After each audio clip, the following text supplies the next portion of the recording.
Go to here. Yeah, there we go. There is Das Elden Ring. So we'll go ahead and load our game. Gotta Have Faith is a new character I made just a little bit before the stream.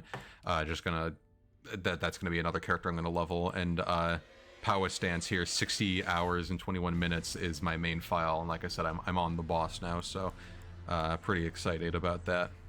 But Stream Boy was our character, and we were doing a magic playthrough. So let's go ahead and get started. Now, magic stuff gets really crazy later in the game, and unfortunately we are not at that point. We're not later in the game, so it'll be a little bit before we get that powerful. Oh man, it's crazy looking at the map here, because the map goes way up. I was just at this like Tornado Valley area, which was just the coolest place. And there's like a giant tree that the big glowy tree outside, you can actually get to there. So that was another place I was at. So really quite a cool game, and I'm excited to be doing more in it. But also, I mean, I have like 55 vigor, 40 endurance, 80 dexterity. Like I've got a lot of stats. Oh, Sorcerer Rogier. But we're gonna attempt to do. Last time on stream, we ended up trying to do Godric, or no, not Morgott, and we were not able to do it because we died at the last possible second. So we're gonna be trying to do that here, make our way through. Now, there is, I'm pretty sure, some more stuff hanging out throughout here. I don't remember exactly what. There's a lot of places that we can go to at some point, and then we also have the river depths here, which we can do some stuff and fight a boss in. So that might be like pretty much right after we're done here. Also, this whole upstairs area, we can't get to this yet. That was actually something I discovered later. So anyways, let's go ahead and give Morgott another shot.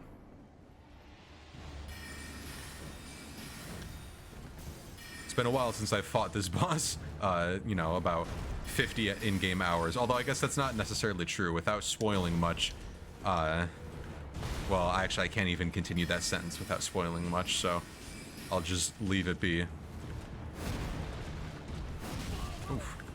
Some range. Alright. This boss is so chill compared to some of the stuff that you fight in the later game, though, man. Alright, phase 2. Thou art of passing skill. Oh!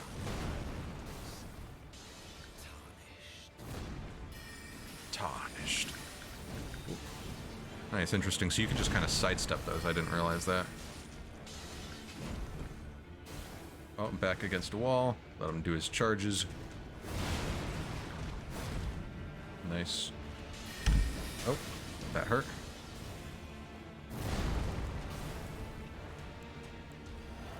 We got a little bit more stamina. Not really going to help us a whole lot right now. It is funny, like, looking through some different people playing through this game, and a lot of people are...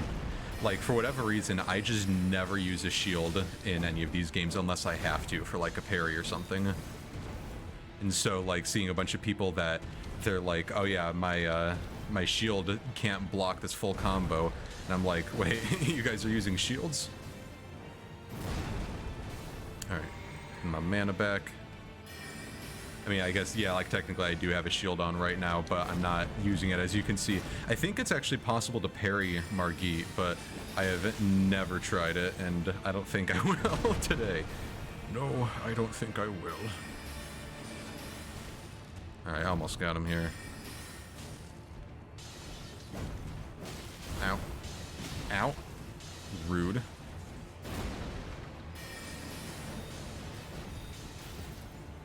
Jumpies. Alright, we got him. Nice. That wasn't too bad. Wait, where's, Oh, I gotta bind it. Hang on. There we go. Point down. That's the PvP special. Smoldering.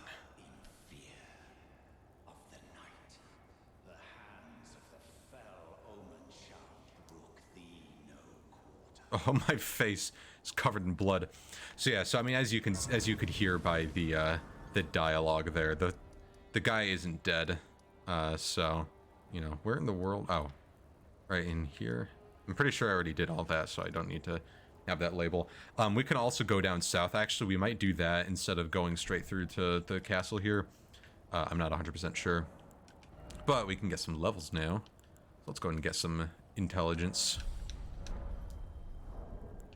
And then we also got a new talisman slot, so not really a whole lot that we could do here. Although I might do that. That's only for attack power, so that's only going to help our melees. Actually, which is like basically worthless. I'm not planning on doing that, but literally none of these are really worthwhile for us right now. We'll have some that are better at some point. Now, we did get, actually no, we didn't get anything, right? No, we did not. Okay, never mind. I won't spoil. Dog. So, yo, how's it going, Abby? Happy to see you here. Let's see. Let's go ahead and go, we'll go down south here, do some stuff in the lower section. I don't even remember what the area is called, but we'll head down there.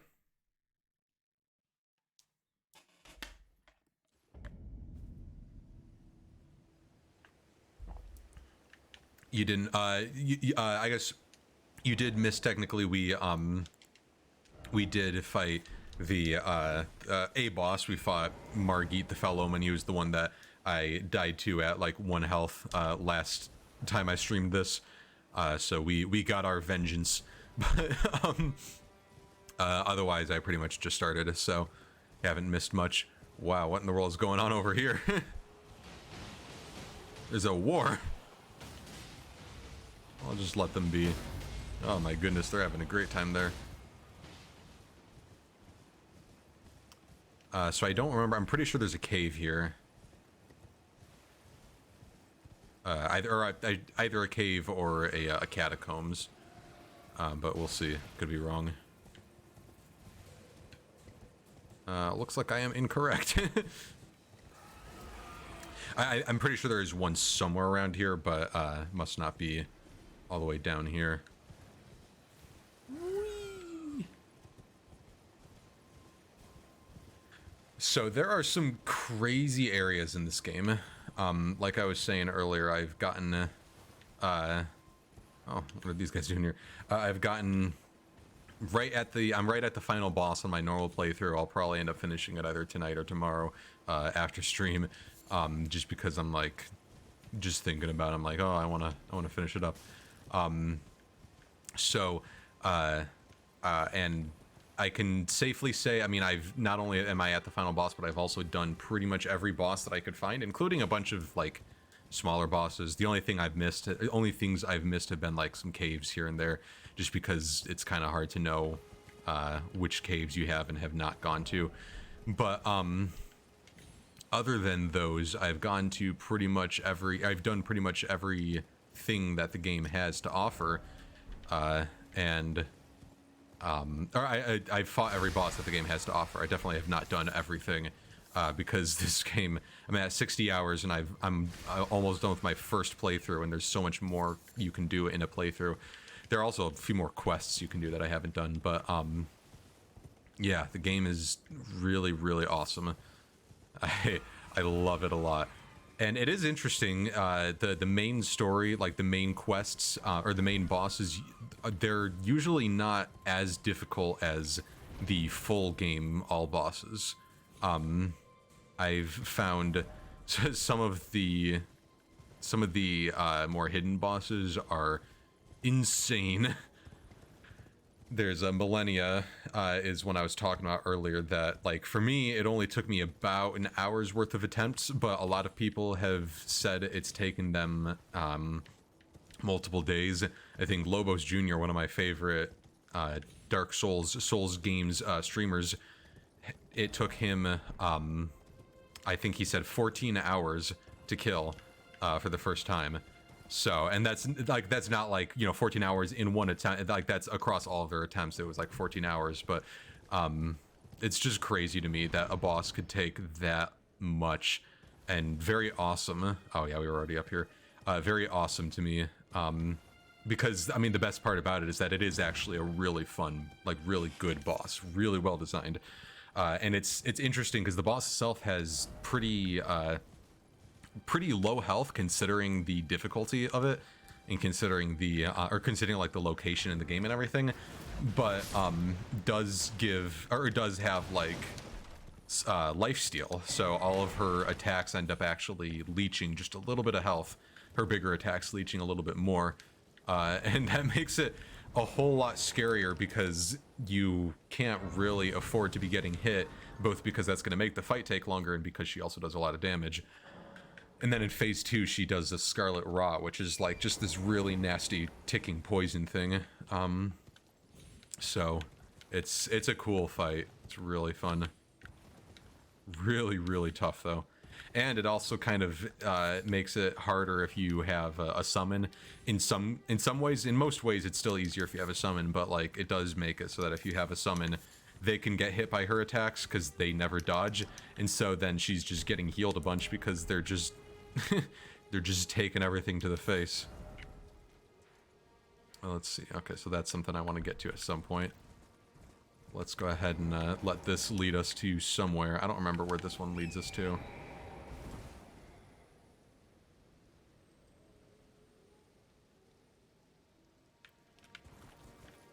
This might be the cave I was thinking of. Let's see. He's gonna lead us eventually to something, but if we can find it before he does, then we don't have to wait the whole long time. Is it just something right up against here? No, maybe not. Oh, music just cut off.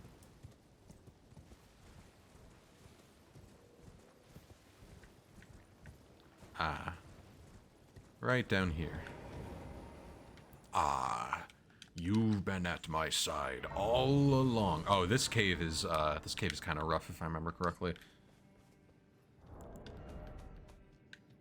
I think I need 2 of these seeds to level it up more, right? Yeah. Eventually you end up needing 5 seeds, but the max amount of total flasks is 14, and the max amount of the extra heal that they can do is plus 12.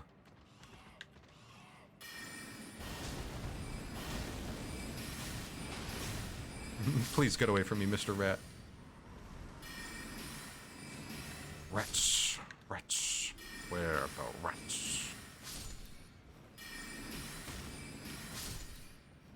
Oh, hi.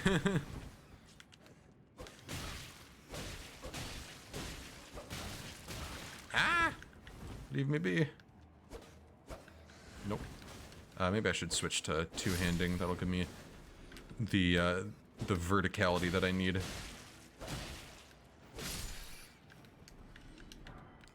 There we go. Let's get some mana back. And I'll just use my Flask of Wondrous Psychic here. I didn't end up buying the lantern, did I? No, I don't remember who gives the lantern. I hope I am able to find it, because it's nice. Oh, so also last time I was streaming was before I had encountered Radon. I mentioned it just a little bit ago, but I will emphasize that boss is very dumb. It has the coolest setting I have ever seen in a boss fight, genuinely, in any video game ever. Oh, is this the one with the bear? Ugh, I hate this boss. Okay, I might die here, we'll see. This bear is very unfair.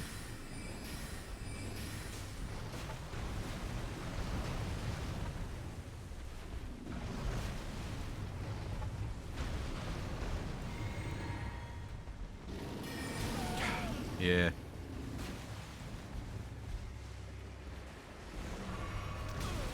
Yeah. He somehow, like, he waits until he sees you in the middle of doing a heal, and then he'll go for you. The worst part is you actually fight these same bears all over the place in the main game. And they are just as unfair as this one, except some of the later game ones do like a ranged attack.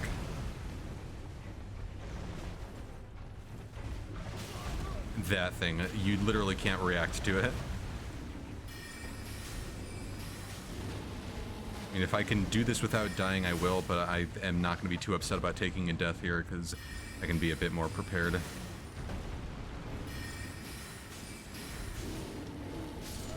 Oh. Ultra lingering. It was the lingeringest hitbox I've ever seen.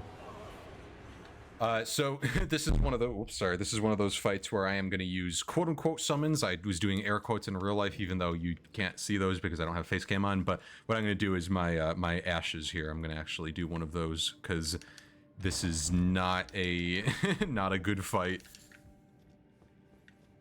I think it's like part of it is I need to learn the moveset a little bit better. Part of it is the enemies themselves are just really obnoxious. A lot of the times when you fight these bears later in the game, you have a horse, so you can run around a bunch, but not so much in this case. So I'm gonna get my lone wolf ashes out, and I'll just summon those when we get into the boss arena. I wish that we had done that beforehand, though, because we would have the extra time to do so. We won't have as much extra time to summon in the boss fight here, because he's going to start attacking right away.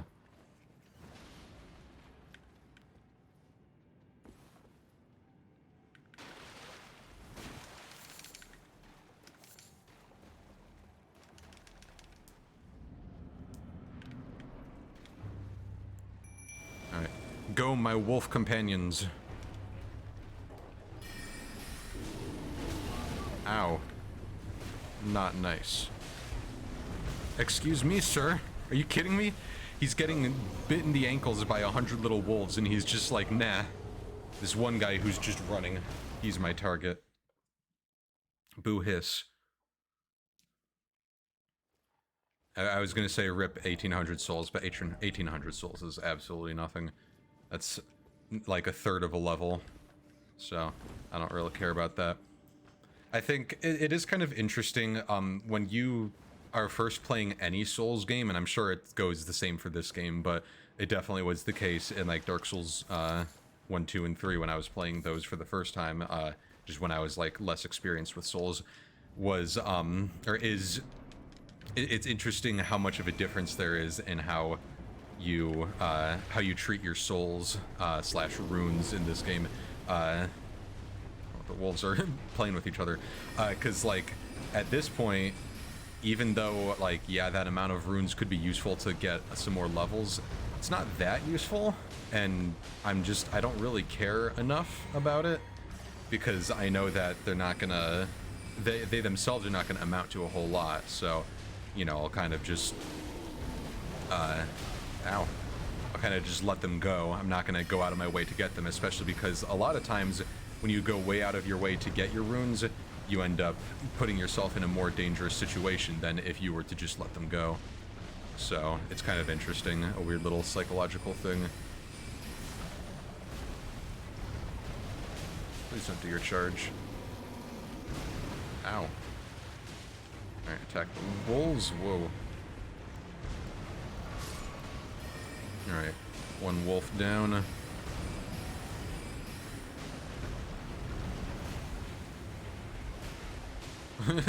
I've seen them just jumping in from the sidelines. It's crazy, like, using some of these summons here as compared to, there's a later game one you get called the Mimic Tier, or maybe it's Mimic Tear, I'm not sure, which is just incredibly powerful. I mean, it's unbelievable how strong it is. And so it's just interesting looking at that compared to these summons, and they're like, all three of them are just dying instantly. Alright, Spelldrake Talisman will actually technically give us a bonus, even though we're not really going to be dealing with a whole lot of magic damage anyways, but I'll take it.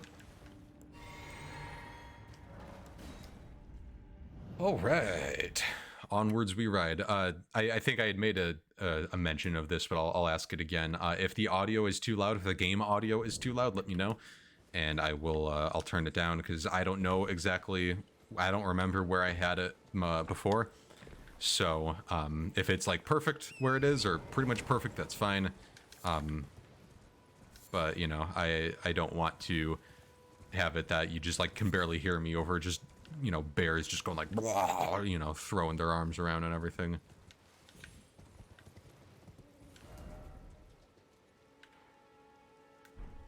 Let's see, where do I want to go first? I think I actually want to go get the map first, and then I'll come back here, because the map will let me at least actually know where it is I'm going and what it is I'm doing.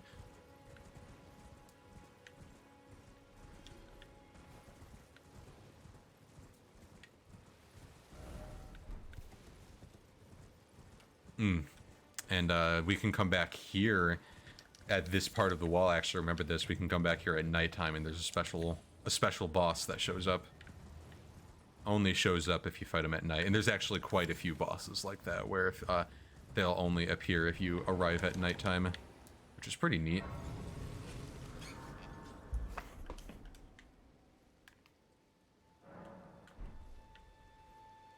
What you got for us, Mr. Vendor? He's got, oh, a stone sword key we'll take. And then, oh, we could get that for just more max HP. It's a percentage thing, so it's not really that useful, but the cracked pot might be useful for later. What's up here? I don't remember.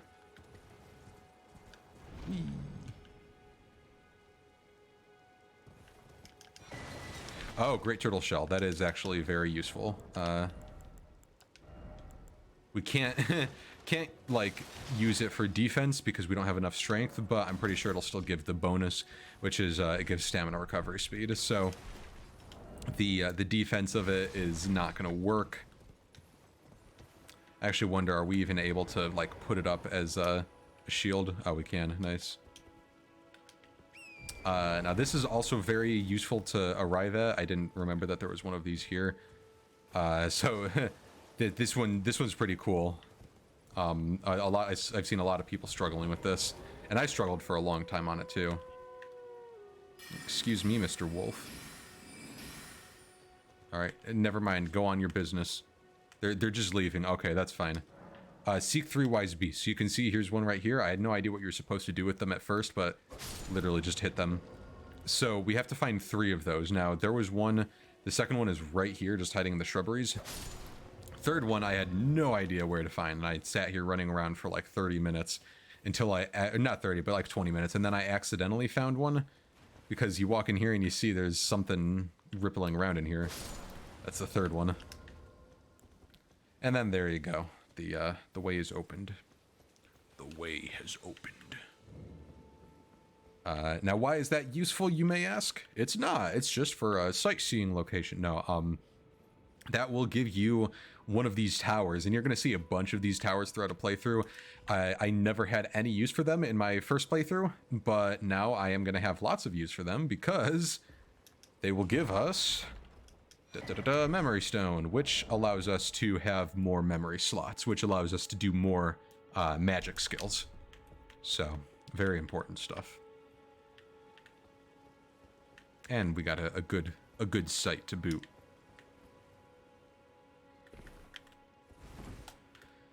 All right, let's make our way back over here. I don't remember where the sprint stream was. Right over here. Yeah. All right. I mean, we don't really need to, but I'm gonna go ahead and grab myself this grace here, and then just that way we're fully regenerated on everything. All right, so we've actually got 2 things that are giving us very good stamina recovery right now. kind of a lot. All right, here's our map. So this map covers everything. Ah, getting shot at by the ballista. So now we're gonna actually go back. I just wanted to make sure I get that so that I don't miss anything out here, because there is a lot to do here in Weeping Peninsula.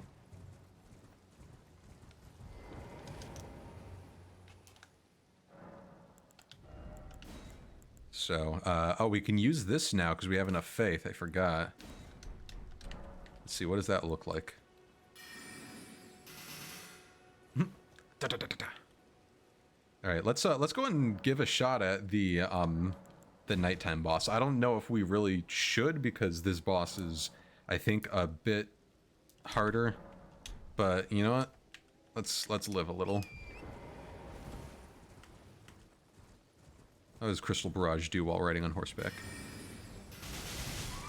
Not very much. Now, is that just because it sucks or because I suck?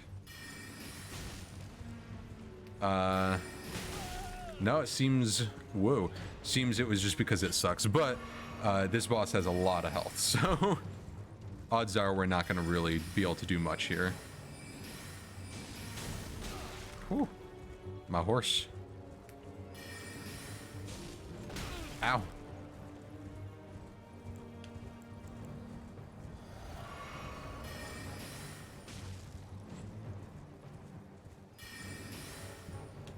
Whap, whap. Jousting.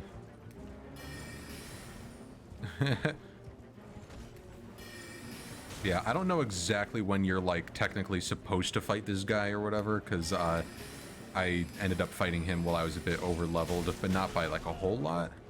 So... it was basically a case of I was like, okay, let's run through and, like, see any bosses that I've missed. And I found Vati Vidya had done a video kind of talking about a bunch of, like, early game things to know for Elden Ring, and one of them was about nighttime bosses, and you pointed out a few of them, so this was one of them. Whoa, big leaps.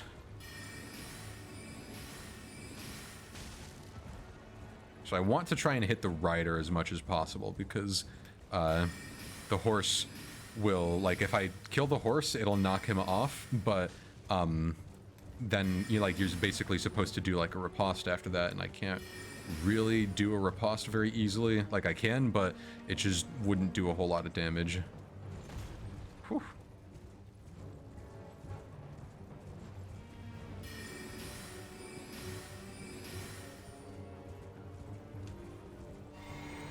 Yeah, we might not even have enough mana to really do this. Oh, okay, well, and then that happens too. So, okay, that's fine. We will come back here later. We do not have the damage to do this as well as I was hoping. Or I shouldn't even say as well as I was hoping, because I wasn't exactly hoping for a whole lot. But either way, we're dead. That's all that matters. Okay, there's something up there. Something in here. Something there. All this stuff over here, so and then a cave right here. So let's go ahead and deal with stuff as we come along. We've already done this whole plateau here. I mean, I'm sure there's more that we haven't done, but also possibly something up there. I'm not sure. Yeah, okay. So it'd be best, I think, for us to go across here. Right? No, maybe right here. Either way, I want to climb up top here because that's something I actually didn't get until much later in the game, and there's a church up there, so the churches are what give you better flasks, so we definitely do not want to miss going up there.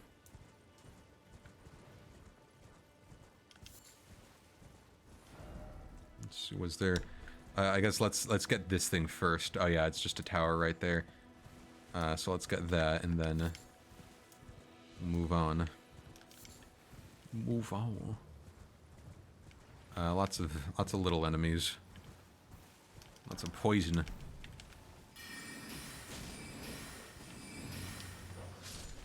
I don't even know what I just killed. Oh, I think that was one of the plants.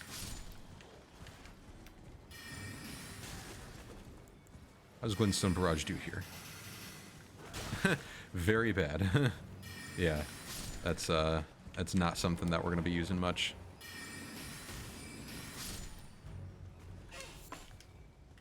Thin beast bones.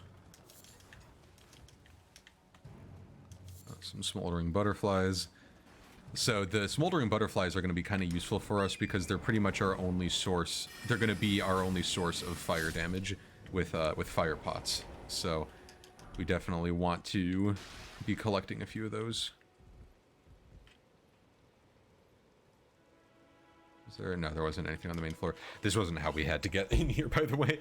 That's the best part. One of the best parts about this game, though, is that you really can just do, like, kind of anything you want with, so much of the navigation of this world. This whirl. Alright, what's in here? I haven't found a single, chest mimic yet, by the way. So I think those are not in the game, which is very, very good news. Because those are mean. Okay, so I don't think I actually found that in my normal playthrough, but there's not really much there. So it's not like, you know, oh my goodness. My horse just magnetically gripped itself down to death. It was like the, stare into the void or whatever it's called, except he actually did it instead of just thinking about it. It was like, what if I just jumped off the cliff right now? Well, let's just find out. And he sure did. He sure found out. His planet needed him, yeah. I have to go now. My planet needs me.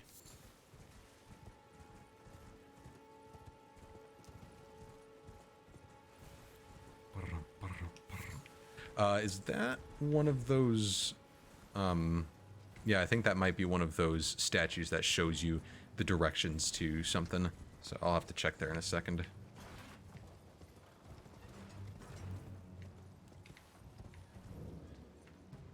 Oh. Don't come after me, Mr. Doggo. Oops. Weep. Ah, hi. Oh, actually, that's all the way on the other plateau. I didn't even realize. Whatever, then. I don't care. We've already been over there. So, how do we get up here again? There might be like a slipstream or a sprint stream. So I don't remember what they're called. Something with streams and possibly sprints or springs.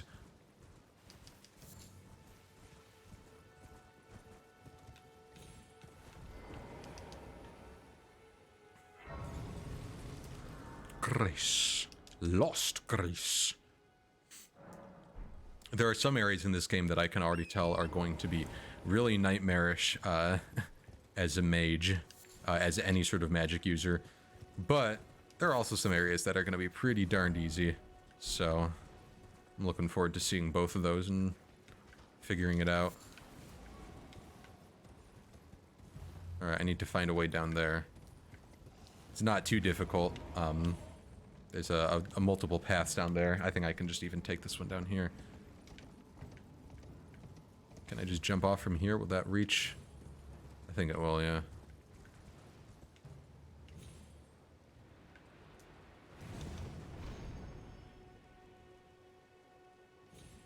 There we go.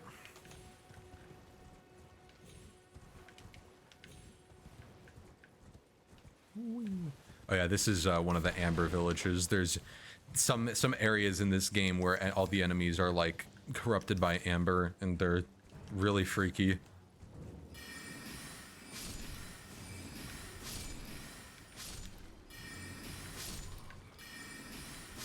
Nice. Ow. Fire indeed hot. Eye of yellow. But that's not yellow, it's red.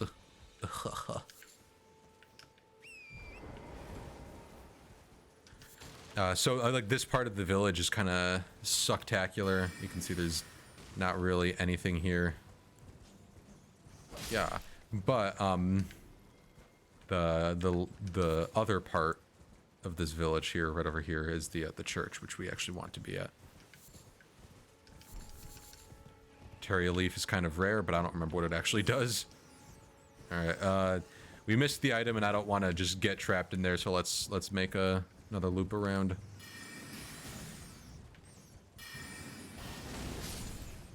Nice. Ooh. Collateral. Double kill. Triple kill. Monster kill. Oop, that's right. We can't 360 no scope. I actually have to face these guys.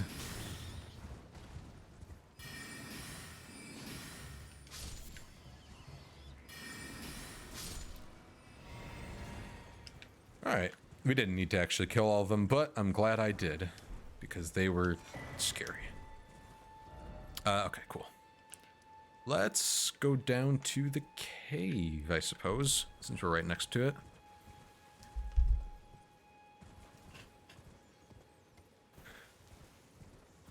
This game has some really cool quests, by the way. They're pretty difficult and pretty long, but like really, really neat, very unique.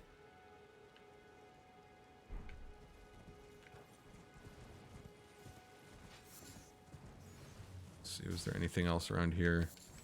Nah, it doesn't look like it. It's one of the nice things about, like, you know, playing this game enough, you know, 60 hours in it, and I think everyone kind of comes to this point when they play it enough, because this game is very long. It would be very difficult to do, to be able to get through it without doing this, but there comes a point where suddenly you just understand everything about the map. It's like all of a sudden, every little thing you're like, oh yeah, that's that, that's this and that, and these things and all that, and it's like very, very interesting to me. Oh, this is some Fulgur Bloom. I love these things. There's lightning constantly striking here. Rats. Oy. Ah! That ain't very nice. All right, how else can we get here? Because I think I'm probably just gonna have to get back up on top of the mountain. We'll see. I should have just gone for the cave instead of doing that. Oh no, we can just, that's just in the canyon up ahead, so we can just go to that go-to door.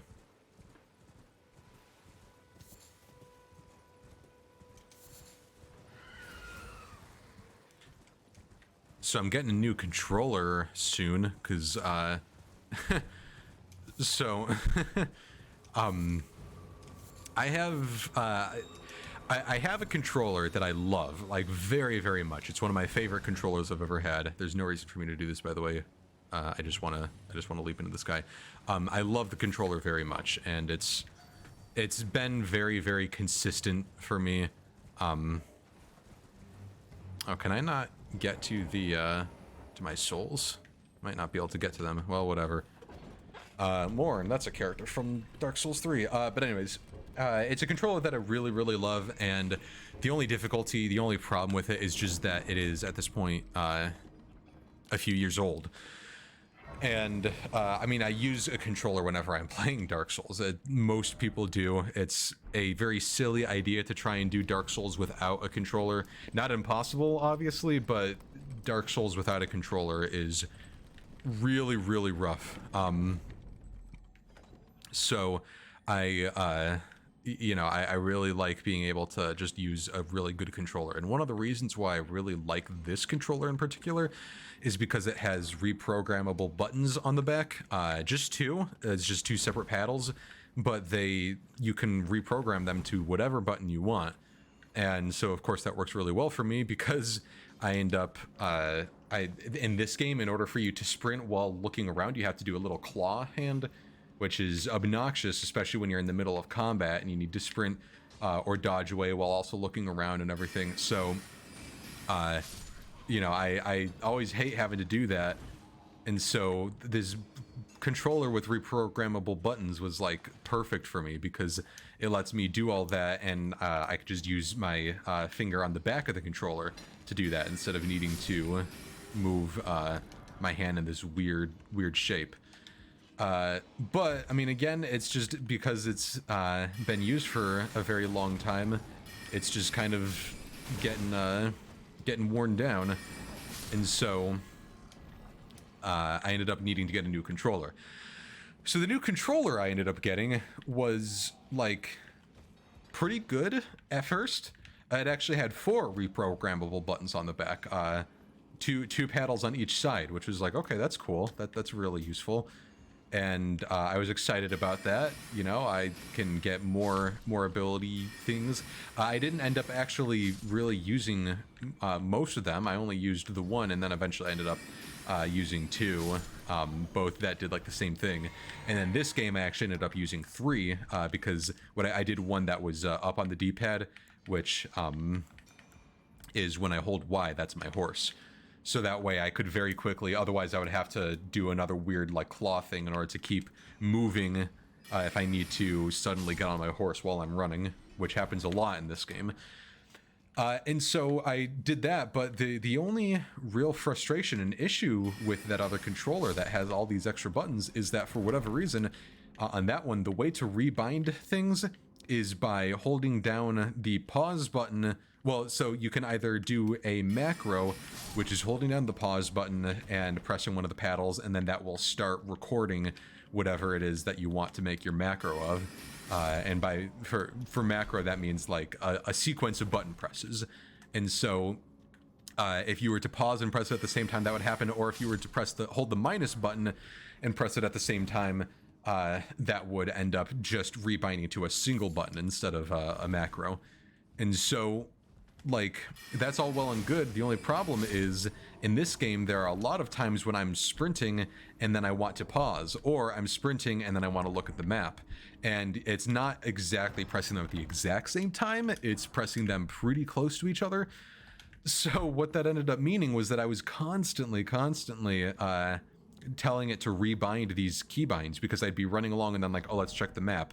Oh, I just realized I was holding down the sprint key while I was checking the map. So now it started to try and do a rebind. And I just got so sick of it because it just kept happening. And no matter how much I have tried, I have never been able to get out of that muscle memory, because it's not even something that you should have to get out of. Like, oh, I'm sprinting, now I want to look at the map real quick and see, okay, now let's go back to everything is normal. You shouldn't have to, like, you shouldn't have to not do that, you know? And so it was very, very annoying, and eventually I just got completely sick of it. I was just like, you know what? This is like the 5th time this has happened. 5th time. 50,000th time is what I meant to say. So I'm just gonna say screw it and go back to my previous controller. And so I'm using my previous controller right now, but this one is, again, it's old-ish. It's worn down. It's kind of dying a bit. And so it keeps consuming inputs or missing them, or just the camera is just randomly flying in a direction because the thumbstick is like ever slightly moved in a different direction. And it's just very frustrating because I love this controller, but controller woes are just so annoying to have to deal with in any game, and especially in a Souls game where every input is extremely important. Having something like that where just suddenly I am very imprecise in all of my inputs, and not by my own fault, is infuriating to say the least. So getting a new controller by the same people who made this controller, I don't know if it has the reprogrammable buttons, but I was not able to find a single one that had a good set of reprogrammable buttons. It seems like most companies are moving away from that, which is a shame because they're really good, but, you know, whatever. Scaly Misbegotten. No, it's just one of these guys. These guys are nothing. I was just fighting like 5 of these guys at the same time later in the game. In an area that was quite annoying, granted. These guys are not fun to fight 5 at the same time, but they definitely are not difficult to fight 1 at a time. They move so slow. Yeah, the area where you fight Millennia, who I was talking about earlier, is like a lot of people were like, oh, this area, you know, if you thought Bed of Chaos was bad, this area is the worst. If you thought, you know, Blight Town and Pharaon Keep and pretty much all of Dark Souls 2 were bad, then this area is the worst. And like, I played it and like, yeah, it was kind of rough, but I enjoyed it.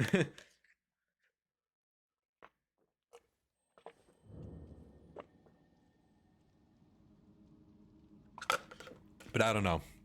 I think I am still like so happy to just have the ability to jump and to move around and everything.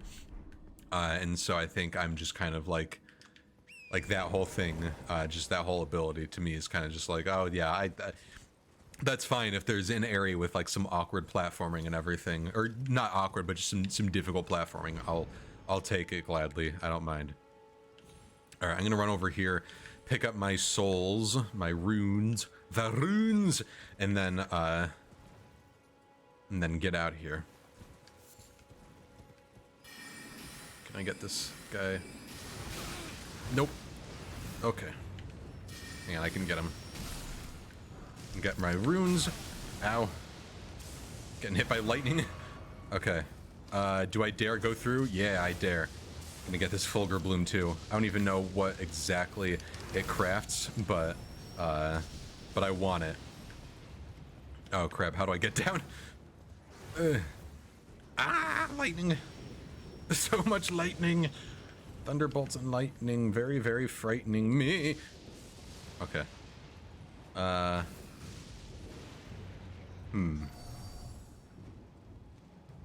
Do you want to fall down, sir? Want to do that for me? That would be very kind of you. Oh, one of the bats just died down there. He just broke his ankle. Yeah, we can't open the map while these guys are chasing us, so...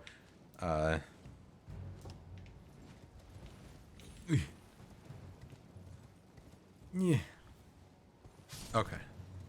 Oh, nice. They die from the fall damage, but I don't. Take that. Okay. We should be good now. Should be safe. What of Padme? Is she alright? Is she safe? It seems in your anger you killed her. No. Oh, I'm not gonna make this, am I? Oh, I did. Nice. I don't know why I jumped down there, and that was why I was like extra upset about that, because I was like, there's literally no reason for me to have come down here, and now I might die for it. Okay, so I don't remember if there's like a boss in front of this church. If there is, then we are most certainly not going to be able to fight him right now, but if there is not, then it should be fine. Is this just pointing at the cave that I was just at? Oh, mausoleum. All right, we will we'll go do that in a moment. Is it just right in the mountainside here? Oh yeah, that's it right there. Okay, cool. Yeah, so we'll do the mausoleum there in a little bit. We'll be going all over in this area, but the mausoleums are super cool. We can't do anything with them right now. I mean, we can knock them down, but we can't do anything inside them yet. But later on in the game, a lot of bosses give you, like, essentially their souls. They're called remembrances in this game, but they will let you, they'll let you get special, like you can turn them into items or get a bunch of runes from them, and then the mausoleums let you make more of them, so they're pretty nice. Let's see. Oh, do we have a stoneward key? Stone sword? Yes, we do. I don't remember if this is anything useful. I don't remember like any of these, but now that I've gotten to the point where I am in the game, you end up having like 15 extra stone sword keys, so I'm not worried about not having enough. All right, let's just leave these guys be and rest with the grace again. We don't need to fight those guys. So this is one of the skeleton catacombs. There's a bunch of these. Skeletons are nasty in this game because they die, but only after you kill them after they're dead. By which I mean after you re-kill them, because they're already dead because they're a skeleton. So it's like when you take them down to no health, then they kind of start reforming, and so you need to attack that, and then they die. There are some unbelievably confusing catacombs throughout this game. I think this might be one of them, but I don't remember for sure. So I'm gonna kind of just sprint through here and hopefully not die from it, but probably will. by the way, the glowing yellow eyes there means he drops extra souls. So those guys that drop extra souls are usually worth fighting because it's actually a lot of extra souls. It's, I think, 4 times as much. Oh my goodness, yeah, I remember this place. This part was really rough.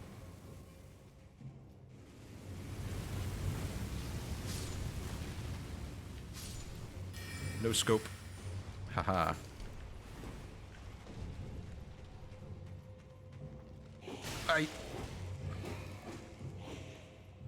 Give me the glovewort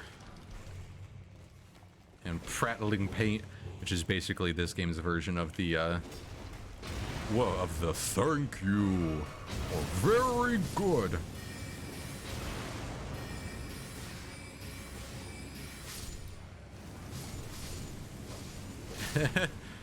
All the skeletons dying from the fire.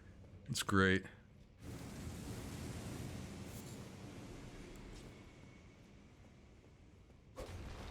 Just to make sure, I'm gonna go and dump that down. I'm sorry. That one's one of my favorites, I think. Just sounds so funny. Although I that one and the very good are my favorites.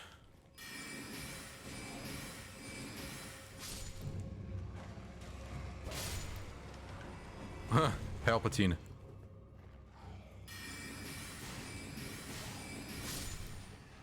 This one's definitely worth killing as long as he's here. Get me some chonky souls.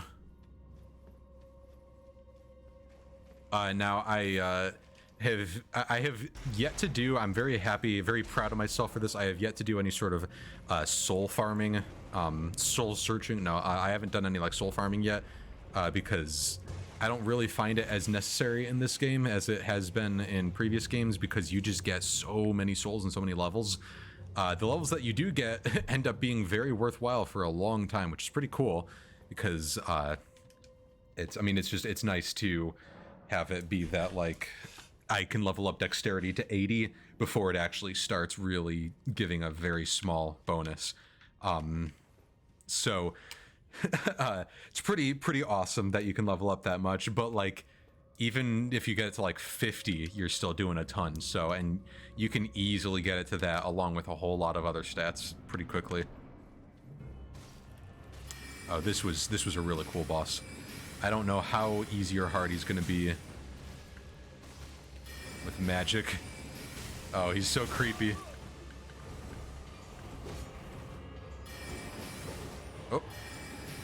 Oh, jukes. All right. He had them jukes, but my jukes were better.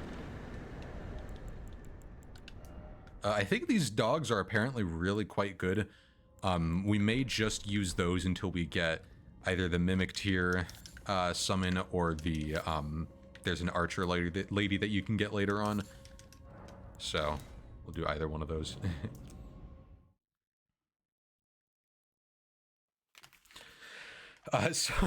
So Lobos Jr. is doing a soul level 1 playthrough of this game. The absolute madman. It's amazing to me. It's just absolutely amazing to me that someone could be like so skilled. Like he is just unbelievably skilled in all things Dark Souls.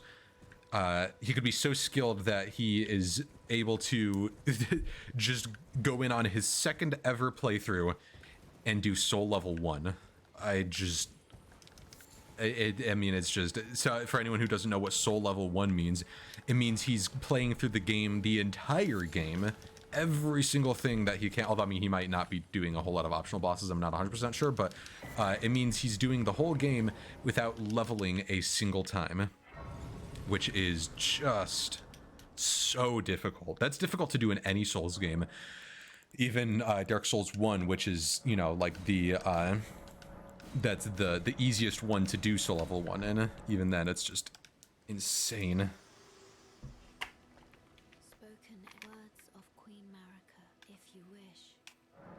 In Marika's end, after the return to the lands between, grow strong.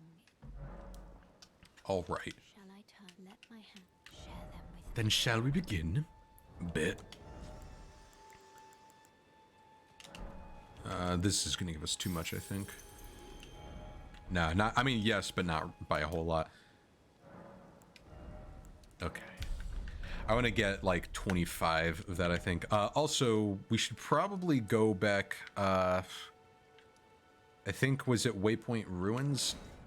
I don't remember. I think it may have been Waypoint Ruins. One of these where there was a person we wanted to get, who we could teach magic to us. Yeah, right here. There you are. Shall we commence the lecture? There you are. Is that very well? I'll be sure to never lose. I'll be sure to never lose. Let's see. Scholar's Armament. Oh no, Kyrian Slicer. Okay, yeah, so that's kind of what I want. Oh, and Phalanx, actually. I want both of those, so can't really afford them too easily. So what I'm going to do is I'm going to show you. We'll see if I can even do it. But I'm going to show the soul farm. Probably going to fail at it a whole lot because, you know. So first we want to get out of here and not aggro this guy, the gargoyle here. I actually fought him and he's really not too bad, but he's obviously got way more health than we can reasonably deal with. And then these guys are who we want to fight. They apparently stagger on every single hit, and so you can pretty easily just kill them. You can even do it with just melee. They've got no poise. No poise. No respect. And, you know, there you go. So this is your early game soul farming method, is going around, and I mean, there's like a route that you can take that'll actually allow you to kill everything pretty quickly. I mean, you may notice how much health they had, and that's because this is not an early game area. This is mid game, I think, Kaled, I would say, probably mid game. And so I should not really be going out here killing things, but I'm able to, so therefore I will. And I'm just doing this until I can get enough to buy out those new sorceries, and then we'll kind of leave it be. There is a much later game one that you can do that requires you unlocking more Mogwin Palace, but that is again a much later game.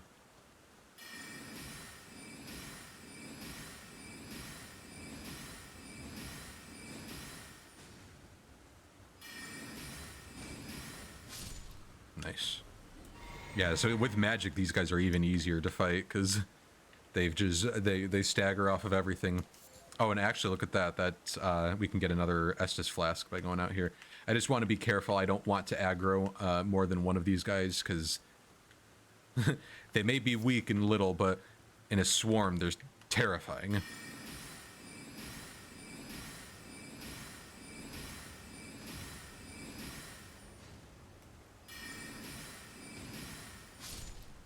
Nice.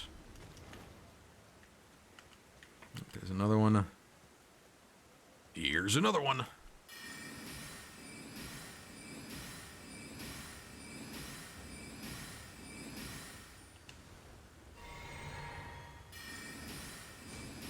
And luckily, they don't even attempt to dodge out of the way, so it's just lock on and keep spamming the attack button. There we go. There's another golden seed, so we can get more flasks. Oh, does that one have the yellow eyes? I hope he does. I can't quite tell, but I think he does, which would mean a whole lot of souls.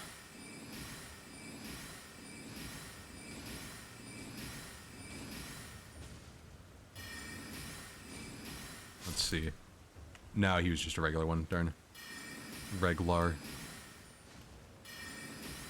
So obviously you don't have to do this as a magic user. You can do this as anything.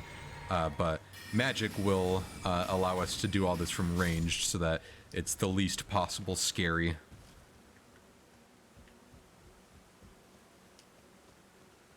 So let's get one more and then we'll call it. So I don't know for sure, but I think the glowy-eyed guys will only spawn, like for any area, they'll only spawn at night. Again, I could be completely wrong, but if that is the case, then that could be even better for you, is making sure you're doing this at night to have that possibility of one of these guys spawning the glowy-eyed version. Okay, let's return to the cellar. The cellar, where there is a cellar of magical skills. Shall we commence the lesson? Shall we commence the lesson? Then shall we begin? So I will go ahead and keep Glintstone Pebble and then replace everything else. Luckily we can now, so we'll do that. Let's see. So this, I'm pretty sure, is basically like the tracking things that you create around yourself, and then, whoops, I didn't mean to create more. Wanted to do this. Nice. That's very fast. Wow. So cool. Now we've already done that. And I think that's, I mean, there's like more stuff down here, so we'll obviously be going there later, but I think now we can go to this area. So can we get to there from the cave? I think we can. We could get to it from the church, but, and then we'll explore everything on this side of the area, and then we'll go do the castle there.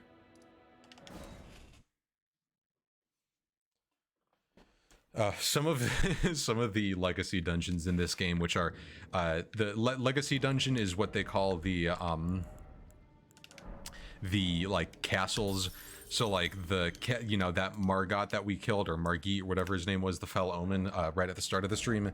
Right after him is one of the first legacy dungeon that you go into, and it's an area where you cannot use your horse at all, and you have like just this big sprawling area to go through, and we I don't know where I was going with starting with we, but those areas they're pretty cool, but man, some of them are really frustrating to go through because they have just 18 trillion paths, and you constantly go down one path like 80% of the way through and then stop going through it and go the other way because you're not sure if you're actually going the correct path. Because if you're like me, you want to go the incorrect path because you want to discover everything. So it gets very annoying. Oh, look at this. That is a lot of damage.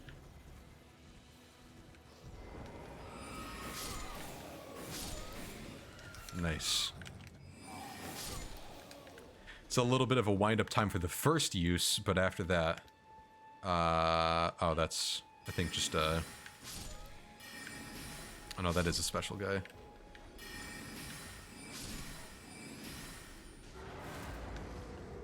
Oh, he's actually not too bad, I don't think. He does use magic stuff, but, yeah. But we can pretty easily deal with him. Because I don't think he actually can leave the area here. So we'll just spam attacks at him. Again, magic is just so powerful in this game. Ow. Ooh, that's a new staff. All right, that's good news. Oh yeah, these guys, they get all scared when their chieftain dies. So that is significantly better. Scales up a little bit worse with int, but it looks like it starts off a bit better. I think this is a special weapon, so it would need the somber stones, but although maybe not, because it's got a no skill on here, so never mind, maybe that's not the case. Also, we got crystal burst. I have no idea if that's any good, so we'll find out. All right, any hidden areas in here? Any underground sections? That's a tree.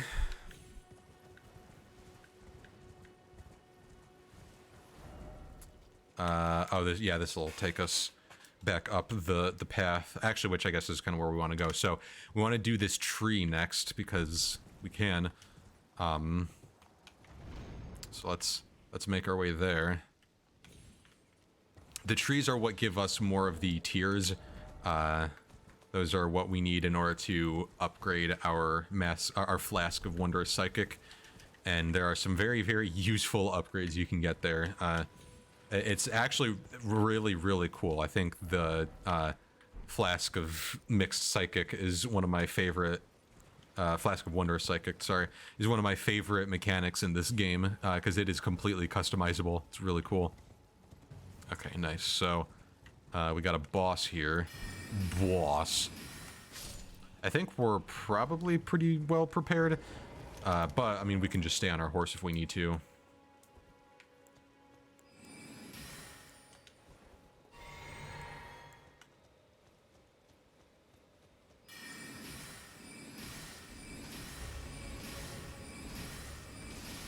So these guys basically just do the, they do a Stray Demon moveset.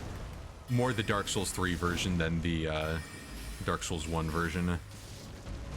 You can see especially with that move. I mean, they've even got like the exact same body shape, so... This attack is one of their newer ones, one of the more unique ones. He'll slam the ground and then create like an explosion thing, and so you gotta run away from all the projectiles it creates. Oh, oh, oh, that hurts so much.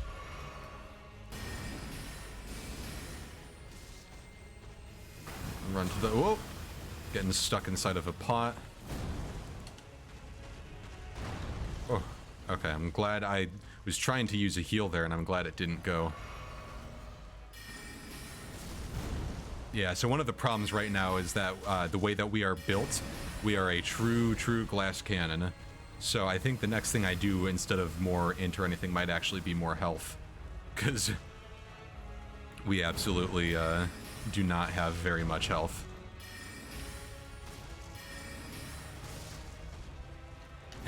It's these pots around the arena that just constantly get me killed because I'm trying to run away and then I just get stuck in one of them. Alright, that wasn't too bad. And he'll give us some more stuff for our flask of Wondrous Psychic, Opaline, and Crimson Burst. I think one of those we can use.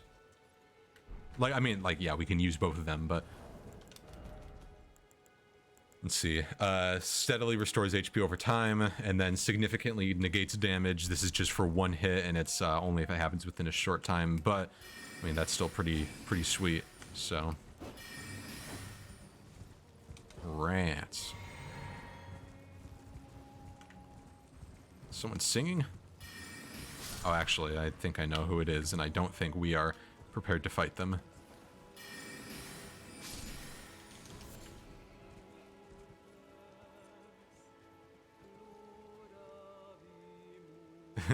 Yeah, it's that guy. If we had more mana, I think we could give it a shot.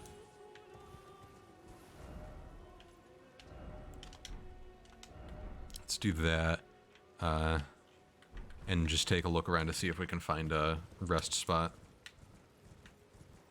And if not, then we might just come right back down here in a little bit.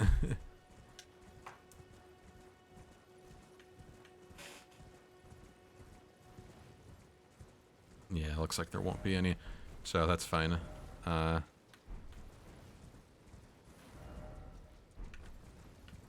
These catacombs, like, if these catacombs are in a good spot, we can just quick rest at them and then come back. But I don't remember where they were.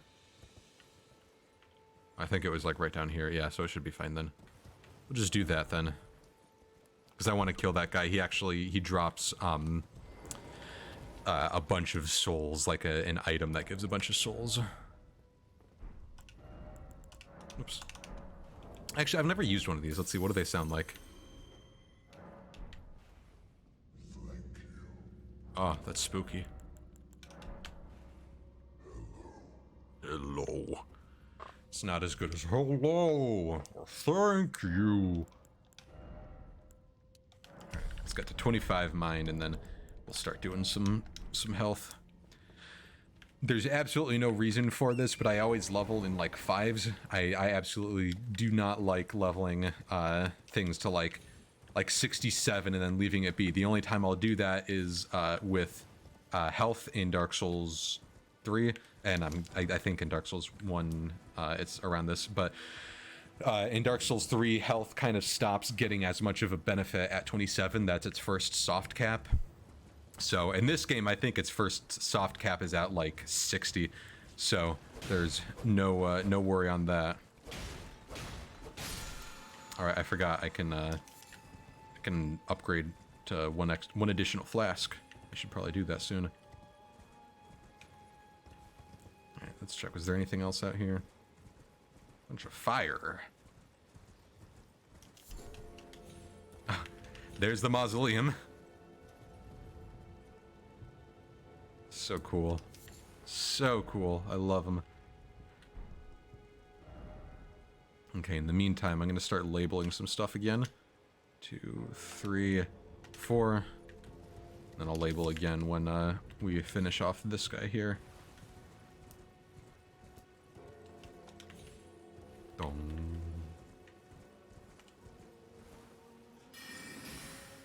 Darn. I was hoping to catch him before... Whoa! Before he came down.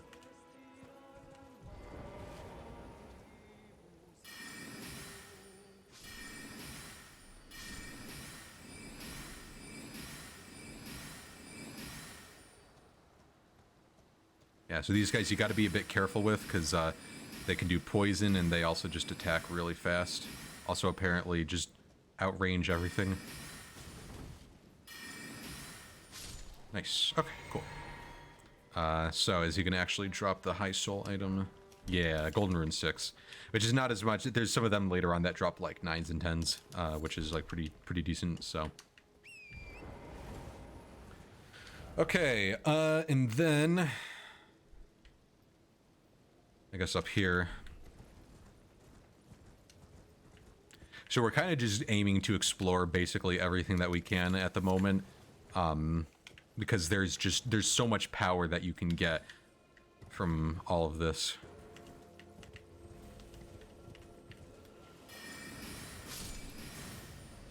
Oops. Oh, that was...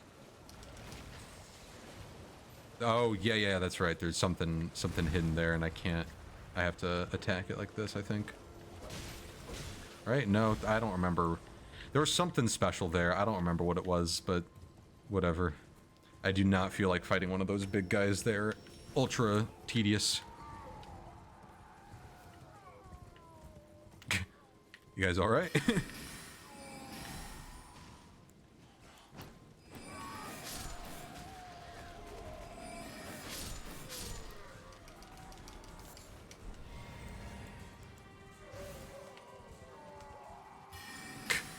Just eternal screams.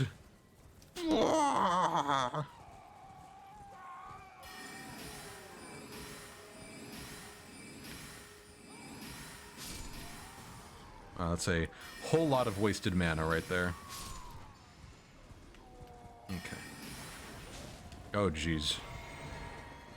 I think I actually kind of am going to want to try and climb the tower first.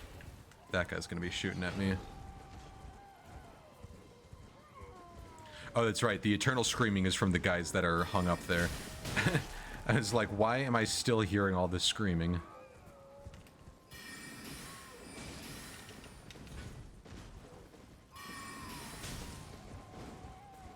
So if you parry these guys, it'll knock them right off of their horse instantly. I didn't know that until watching Lobos play, because I like have tried parrying basically nothing in this game. But, you know, that's if you can master that, it's really worthwhile.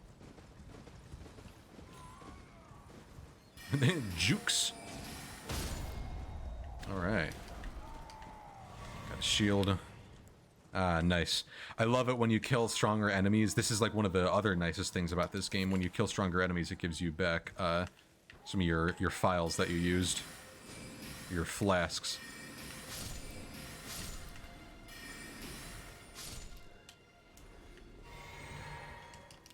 Doesn't always happen. Like, it will guaranteed happen in certain circumstances.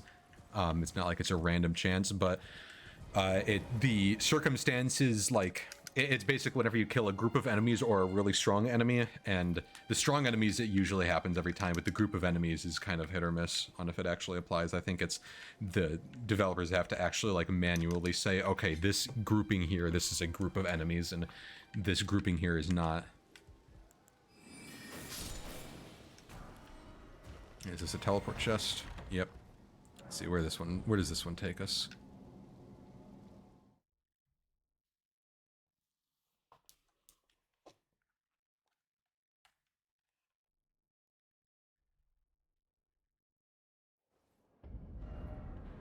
Well,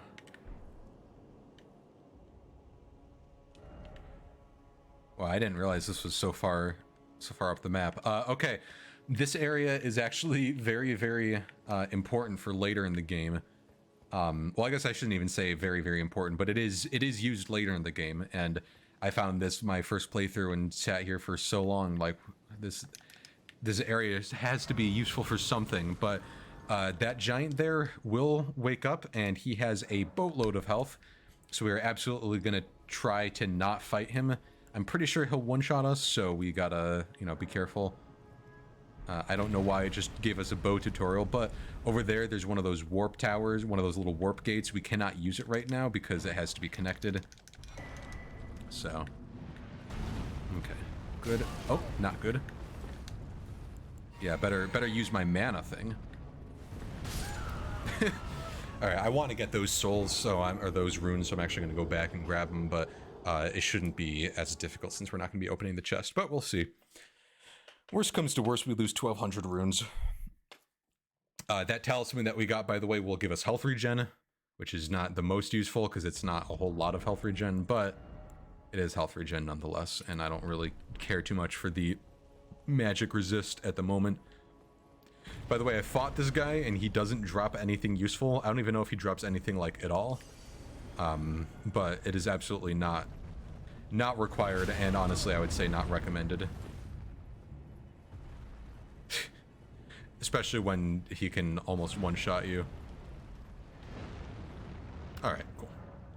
And back to sleep he goes. So we'll be back there much later.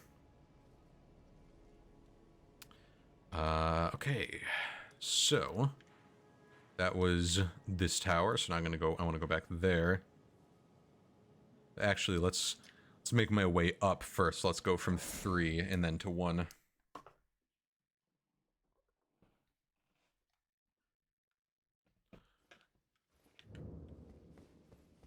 Tombasward Catacombs. Can I get down here without dying? I think so. Yeah, nice. Sorry, I always bump the mic. I have not really been able to find out, like, the perfect location for it so that I'm not going to be bumping it. And I don't really know if there is a perfect location for it. I think I'm just kind of going to always have it in the way that I might possibly bump. The bigger problem is that I'm constantly stretching my arms out, which I guess isn't really a bad thing because that means they're not stagnating in one position, but I have a feeling a lot of it is more of like a tick, almost like a nervous tick sort of thing, over being something that is like, that I'm doing for my own benefit. Are you extra souls guy? Nope. I mean, actually maybe, but I don't think he was. I really like this carrion slicer. It is really strong.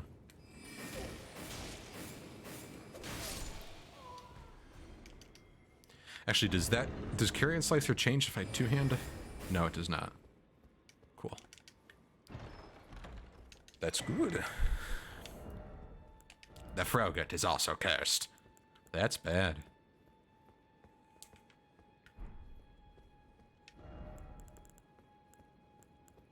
Let's see. Oh, that scales with faith. Yeah.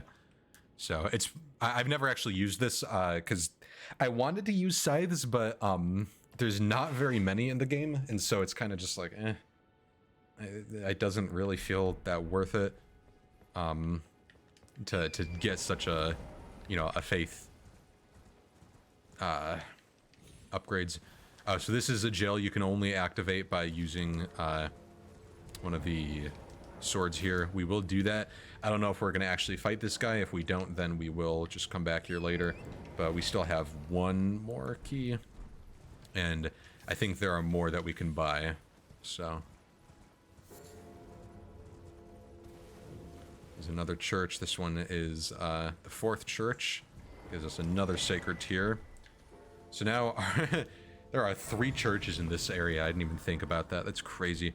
Let's do some flask upgrades. And then let's go ahead and do that. And then let's replace that with Crystal Burst. I want to see what that's like. Okay, that seems pretty similar to that other one, but let's see if maybe it does a little bit more damage. Well, it's kind of hard to tell when this guy uses his shield. 104 versus 134. Okay, nah, not really worth it. I'll go back to the other one. I don't know exactly how many of the memory slot, like max memory slots you can get, but the most I had in my playthrough was, I think, 12, which is very crazy to me. That is a lot of possible slots for for magic. But of course, again, I never used any of those slots because I never played magic.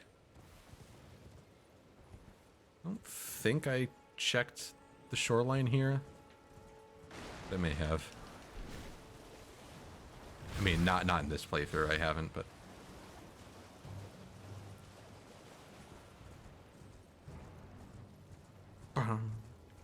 Boom. Anything useful? Bunch of bird friends.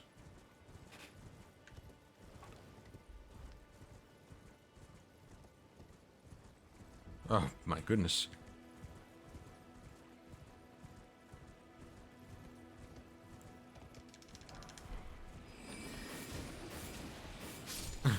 Mowing the lawn. Alright. We'll leave those guys be. They have their own lives figured out. Let's see what's at the shacks here. And then we'll go back to that previous area. Ah, it's another merchant.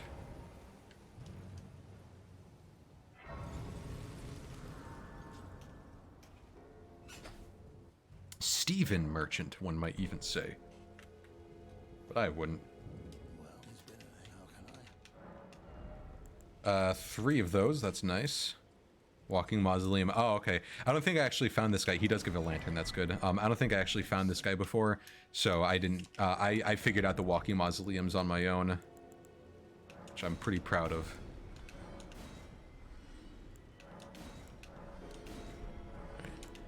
Just want to buy these before I forget about them.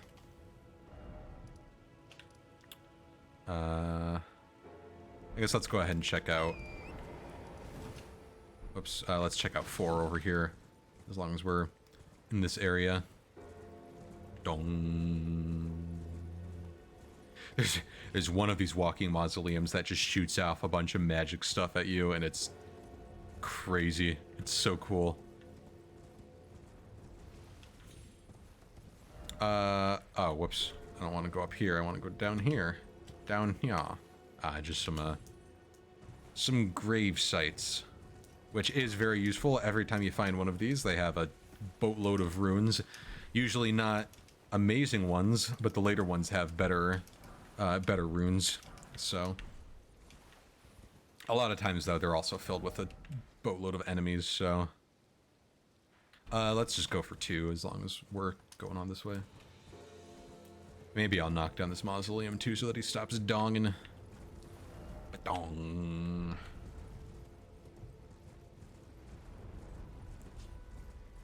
Actually, I have a feeling Carrion Slicer will be great here, because I don't think Carrion Slicer bonks when you hit solid objects. Yeah.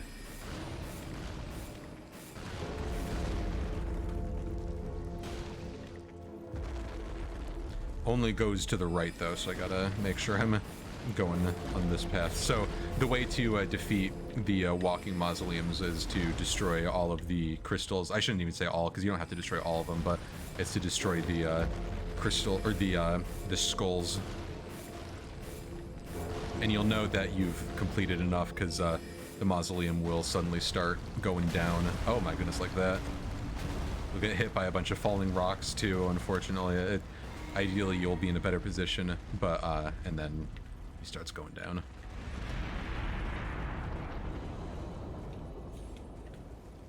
And then you can go in, and we can't do anything with it yet because we don't have any remembrances, but we have this one unlocked, so Let's go ahead and do... Let's do that.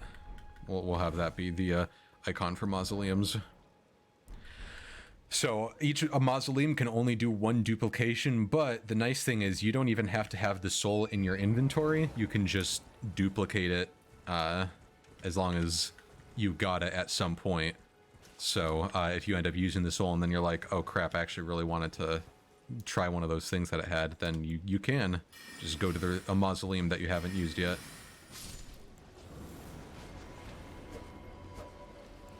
These guys are cool, but they're very, very annoying. There's an area later on where you fight a bunch of them that they do like they have like crossbows, and they have 4 of them at the same time, and they just go, you know, blasting. Oh, I didn't even see that was one of those magic heads.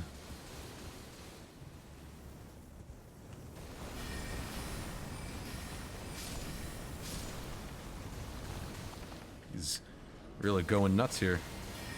Let's see, are they resistant to magic? Oh, yes, they are. Ow. Well, luckily for me, I am too.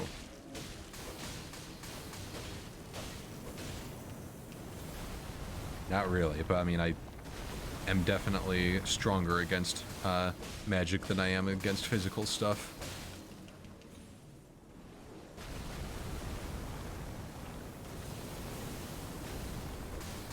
Most of these guys actually shoot off a bunch of like mist and stuff, so I don't think I've ever seen one of them that shoots off explosions like that. I don't remember ever killing this guy, but I may have and just like killed him in like 2 hits, because they are not very defensible against physical. Wow, words are unbelievably tough.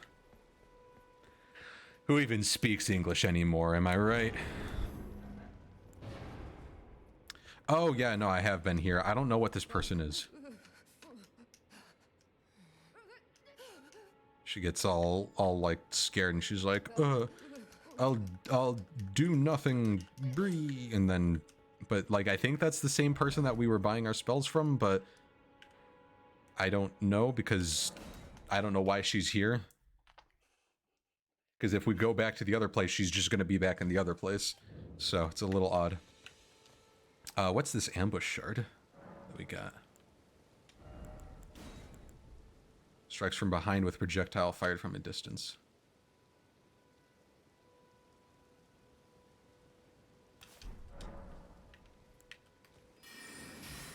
Oh, look at that. That's cool. Oh, wow. Okay, so it's less damage, but it's much easier to, or it's like slightly less damage than Glintstone Pebble, but if the enemy is blocking, then it's especially useful. I'm actually going to go to these flasks here and change it to more of the mana ones, just because we got our Flask of Wondrous Psychic to do healing over time now, so we don't really, we don't really need to worry about health as much as we did before. I mean, we do need to worry about health, but not healing as much as we did before. Alright, let's see what's in here. I don't remember. Most of these Everjails, I don't remember what bosses there are.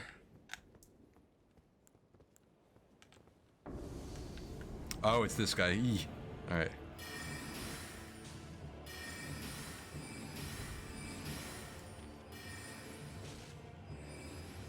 Interesting. He has a hard time dodging away from ambush shard. Scary. Alright, let's do that. Oh, ambush shard looks like it does cost a bit more mana, but for something that is like consistently able to hit without enemies dodging, that is very, very good. Alright, phase 2.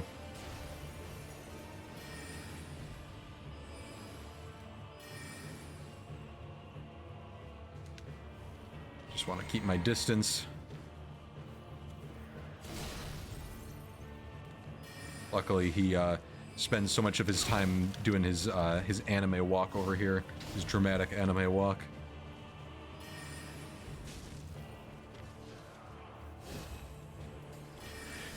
Whoa!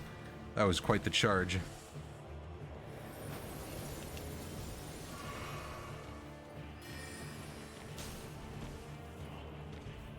He's a roll spammer. Oh, I definitely should have been hit by that. I'm glad I didn't get hit, but...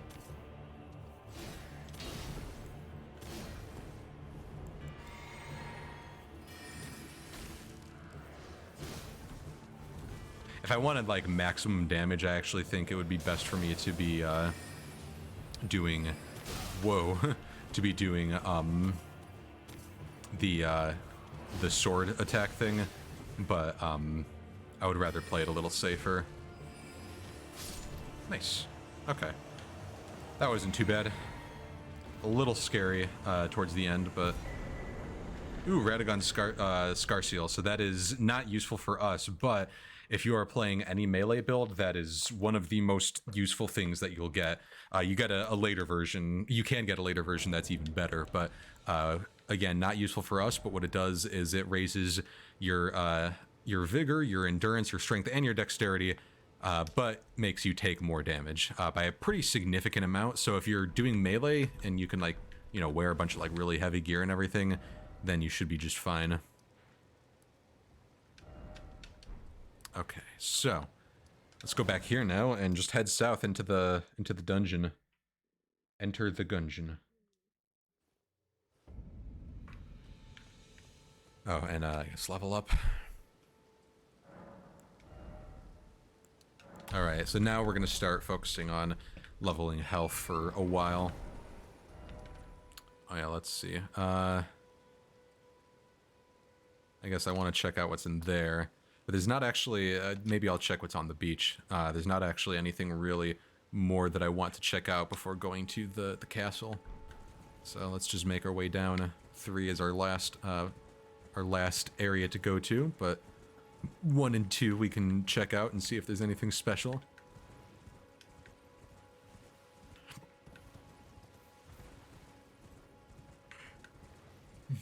Our distribution of health, mana, and stamina is a little wacky right now. Ooh, this is one that we're happy to be ranged for. Those guys, if you get too close to them, they disappear and reappear elsewhere. So having that ability to just get them without them even doing that, it's very nice.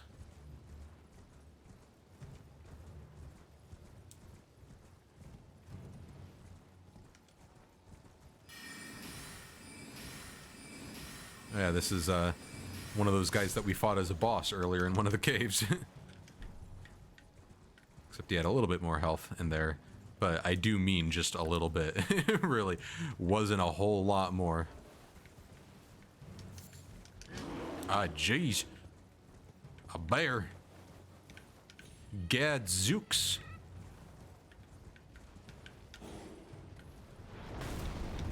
Hey. Shooting ballista bolts at me. And very nice. That is in fact quite rude.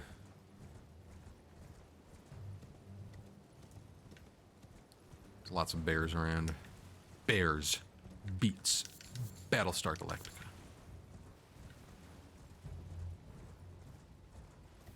Wow, I don't remember this poison swamp here at all. I wonder how much of all of these areas I actually explored.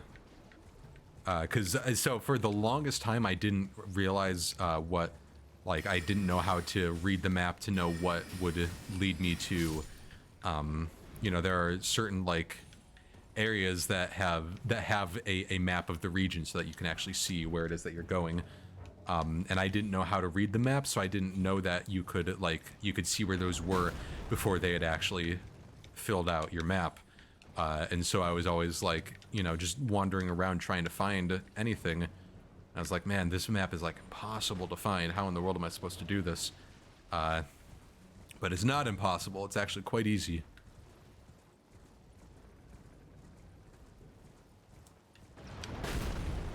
Whew.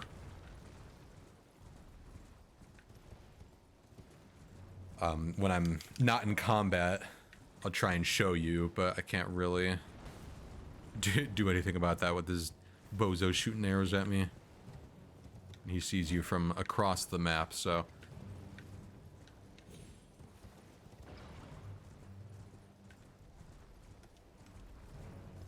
Boom, boom, boom, boom, boom, boom, boom, boom, boom. Whoa, my horse. Oh, nice.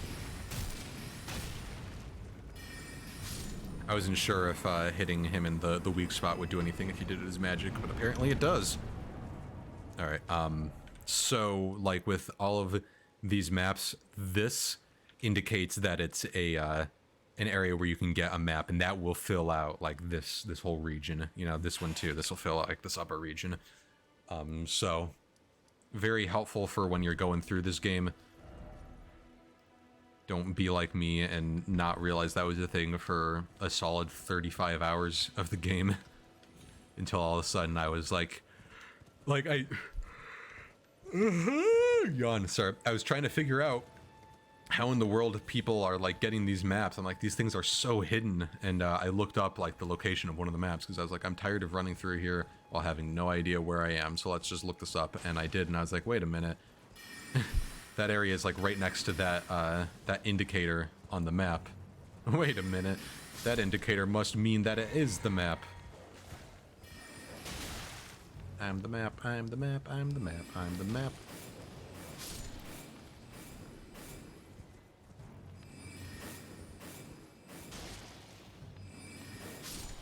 Nice. Dog.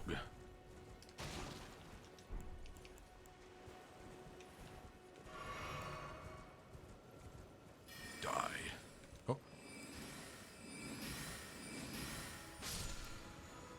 There you go. I willingly consumed a flask of Crimson Tears with absolutely barely any benefit because I knew killing one of those guys would give it back. Wow, this beach sure does suck. There's nothing there. So let's just go into the Legacy Dungeon here. I don't remember what this one is, but I remember what the boss is.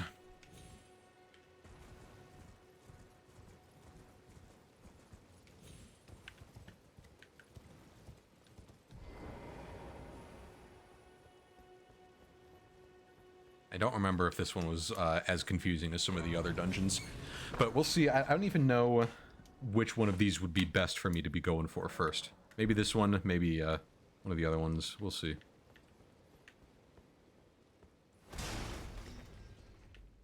Wow.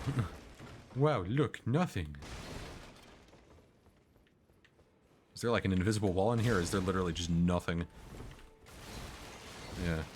I mean, you know, decorations and such, I guess it's cool that there are some decorative rooms, but it does feel a little awkward walking into a room that has literally nothing to pick up, and it's just kind of off by itself. Has no, like, actual gameplay benefit.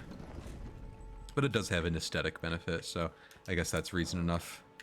Oh, yeah, this room sucks. Castle Morn, yeah. We are not going to be clearing out much of this room.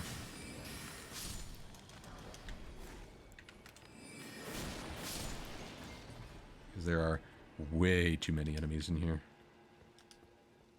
Is there something I could pick up, or is that just the game being silly? I think it was just the game being silly. But once again, we're in a Legacy Dungeon, which means we cannot mount up at all, even though we are outside. Now, we can summon... And in some of these areas, like in this room here, you can see by the little gravestone icon. So that would be very helpful here, but we're probably not going to, just because I don't really want to. I mean, I don't have much of a reason, I guess. I just kind of don't want to.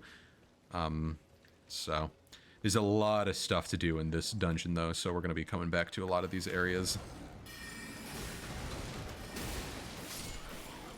Nice. That was way smoother than that had any right being. I got quite lucky with how all of the events transpired there.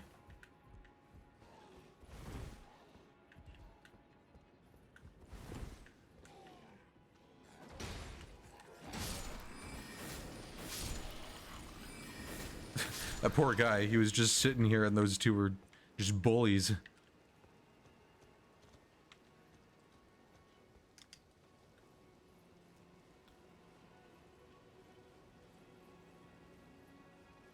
Climbing, climbing, climbing. So it seems like Elden Ring has put out a bunch of updates that have really helped a lot of the frame stutter issues. Easy, that's right. Very easy.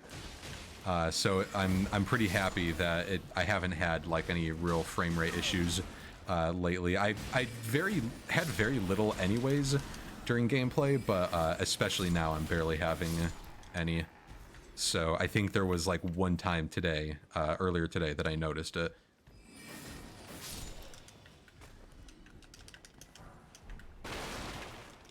So they've done a good job of fixing a lot of the issues that there were at launch with this game, and so now the only issues most people could have with it would just be gameplay. And as for me, I have zero problem with the gameplay. I think it is the best gameplay a Souls game has had literally ever.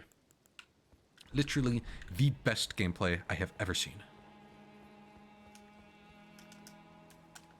But I mean, I am at 65, I guess at this point, probably 67 hours now in Elden Ring. And I still have yet to get to the point where I'm like, I think I need to, or I think I don't want to keep playing this. Literally. Literally the best. Let's see. Ah. Excuse you, sir. Wow, he actually didn't take any damage from that. The cheater. He was a fool.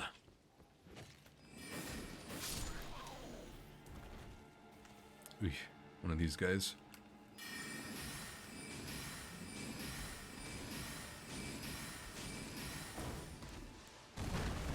Oh, I'll bet you Ambush Shard would be really good for this guy, because you could just hit him from behind and never have to worry about him blocking it with his giant pumpkin head.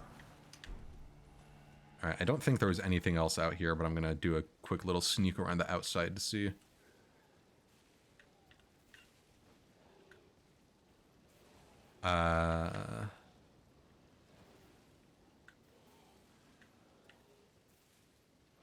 Is there a door over there? I don't think so. Nah, okay, cool.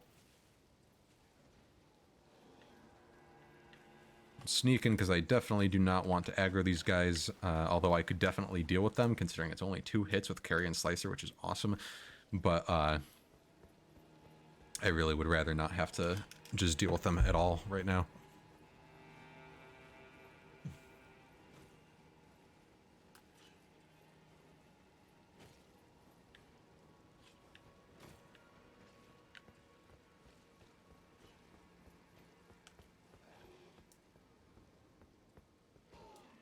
Oh, this...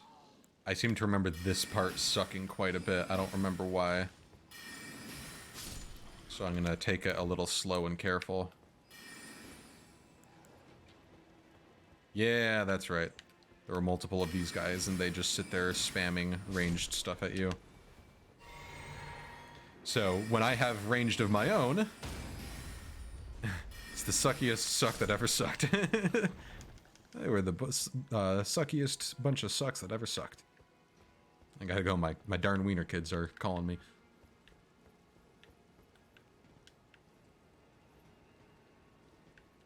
Let's see, I don't remember if there's anything there, but probably check it in a moment. Oh yeah, that is actually where we want to go, because it's not where we want to go. Once again, this is how I play these games, is I look for the area where I don't want to go, because that means that is indeed the direction that I want to go. Like, the area that will progress through the game further and faster is the path I don't want to take, because it is the one that gives me the least possible stuff. It's a little confusing.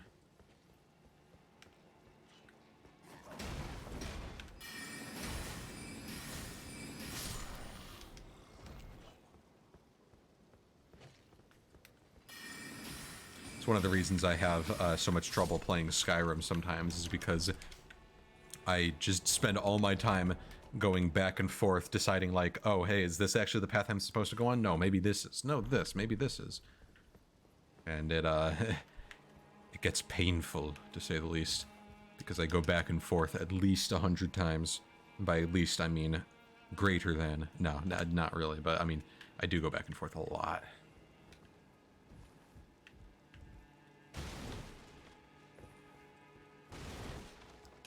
So this will let us get over there, but I don't want to go there just yet. I want to quick over here, deal with whatever's going on out here. Oh, there was a ladder that would just take you to... I took the fancy route.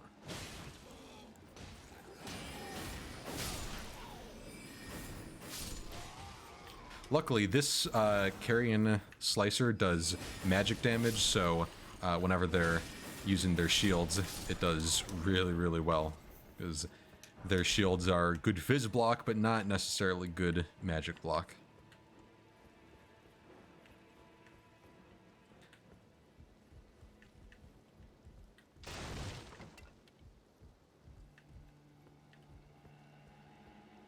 Here's this guy. I'm Edgar, warden of this castle. Cool. No, then get away. Away with you. So sacrificial twigs are this game's version of the Ring of Sacrifice. When you equip one in your talisman slot, it just means that when you die, you will lose the sacrificial twig instead of the runes. It is very, very useful for a lot of times in the game when you're like on a super long journey, or sometimes you'll enter a boss fight and be like, yeah, I am not prepared to fight this boss, but I have way too many souls and I don't want to lose them. So you can just quick pop one of those on.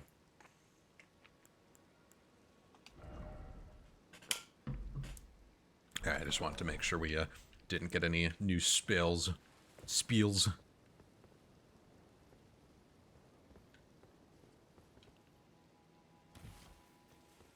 Squidward smells good. Oh no. It's not a huge problem because there wasn't anything worthwhile on the roof, I don't think, but I don't want to take falling damage.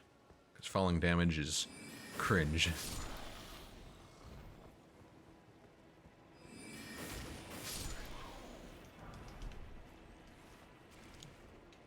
Please help me. Yeah, he's like, please help me, but you can't actually help him, so I don't know why he's there. But I spend a bunch of time, he's like, you know, please free me from these mongrels, and so I was assuming he was talking about these guys, and so I spent a bunch of time combing through and killing every one of them, and then came back, and he's still like, please help me, you have done absolutely nothing, surely. So, pretty sure he doesn't have anything, or he doesn't do anything. Ow! It was a bad dodge on my part, but still incredibly rude. Roly-poly. Alright. Got him.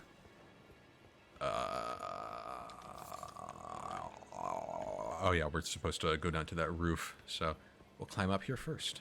Climb.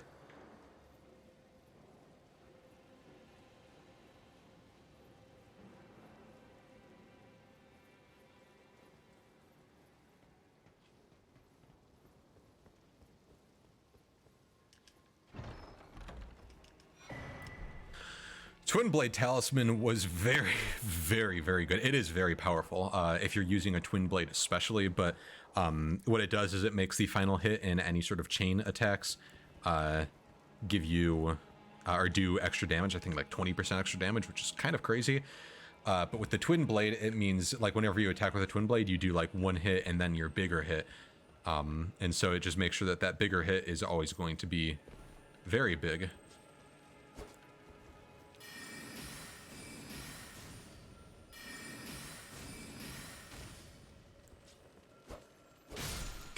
Goodbye. Save the world. My final message. Goodbye.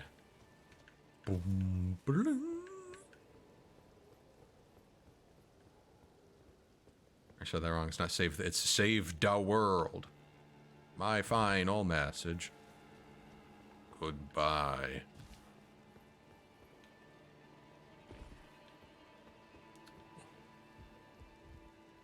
Yeah.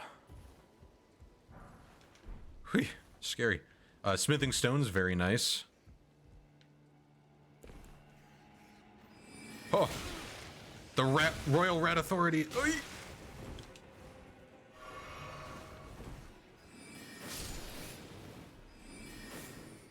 Rat Squad, move out. Ow. Nice. Okay.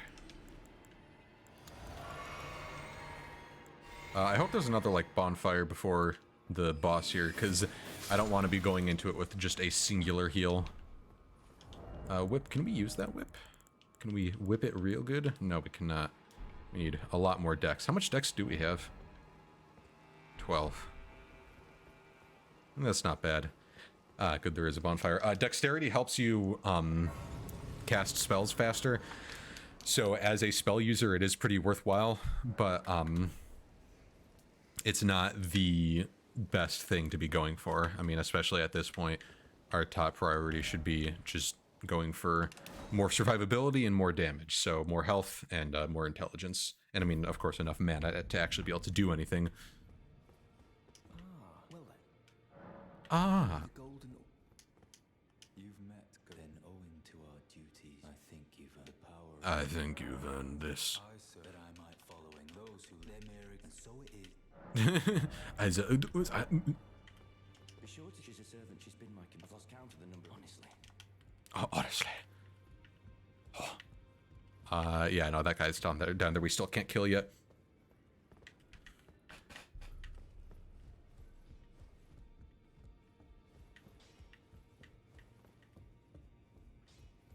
Hello. I am pleased to She actually, this lady here, she actually has a whole quest line that you get to do later on. Well, I took you no matter. Lay out your arms. Lay out your arms, then. Okay, so let's upgrade this just a few times. Actually, yeah, let's upgrade it to one more. I see you've noticed nothing special. As you've noticed. You're a prisoner? No correct my opinion. Besides, despite my dissiding. What was that? I don't think... Oh, actually, let's see. How much could we get? Nah, it's not really worth it.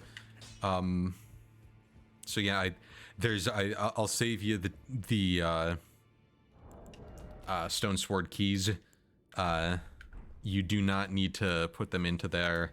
You'll get a crossbow and some arrows in one, and then some incantations. So if you're doing incantations, you do need to do it, but it costs 3 to get all the way through to the incantations. This guy's creepy.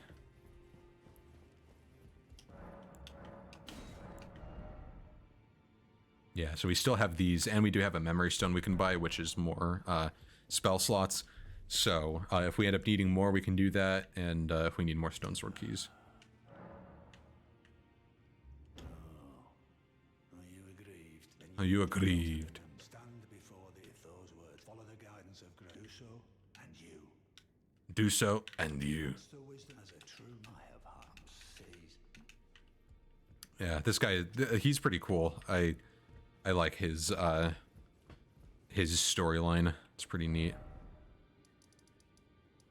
All right, so we're almost to the boss battle. Castle Morn. They spelled that wrong. The fools. The absolute fools. And that's the boss right there, so.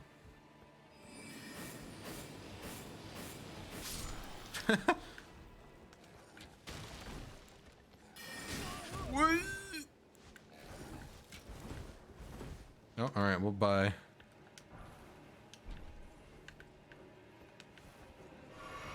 Also lots of jellyfish.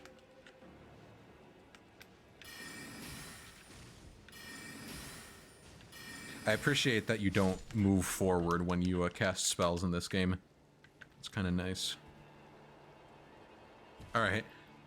So it would have been smart for me to just not fight any of these guys because of, you know, losing health, but whatever. It doesn't really matter too much. Ah, crabs. Oh, crab. Pardon me.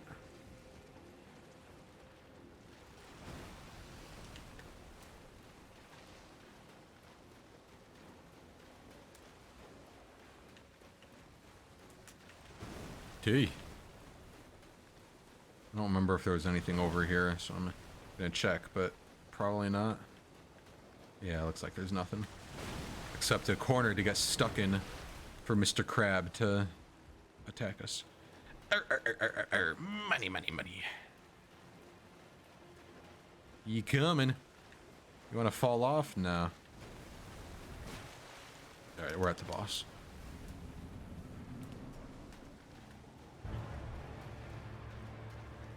This guy is a little rough. Okay, looks like we got to use our ambush shard.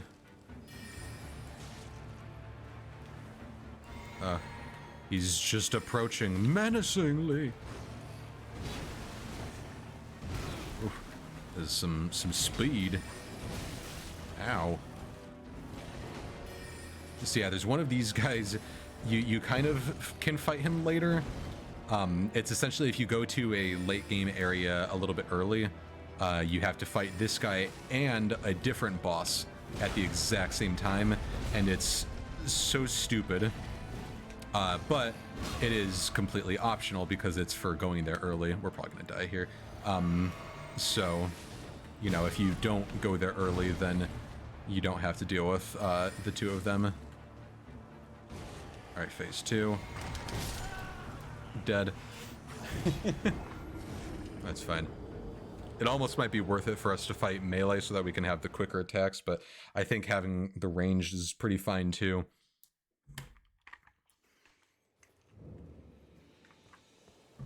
The hardest part about this boss is just finding when you can actually get in an attack or a heal or anything. Break my fall.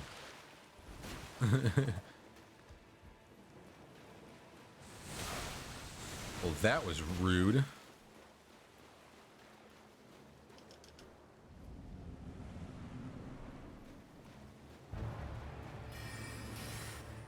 Not too far. I may have gone a bit far in a few places. All right. Right, he comes in for a second hit.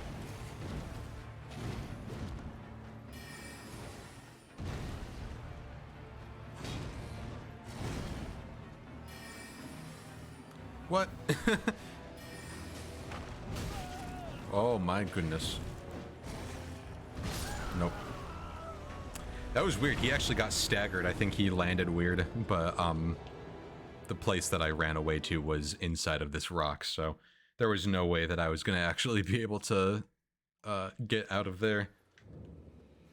Oh well. Well, back to the old grind. Alright, let's not take the little bit of damage from these guys. Not like that is what made a difference. I died by quite a bit of overkill, but, you know, still good to do that. And stuff and things. Yeah, the problem is this guy just moves, like, too fast. So let's do this as melee, I guess.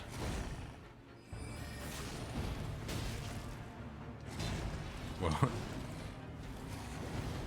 Alright. Psychic. Alright.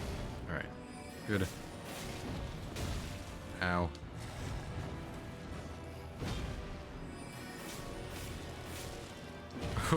Carrion Slicer is really strong if you are able to get a bunch of hits in. I mean, even if you're able to only get one single hit in, it's great. Just heal up. Whoa! Okay, that's unfortunate. Alright, cool.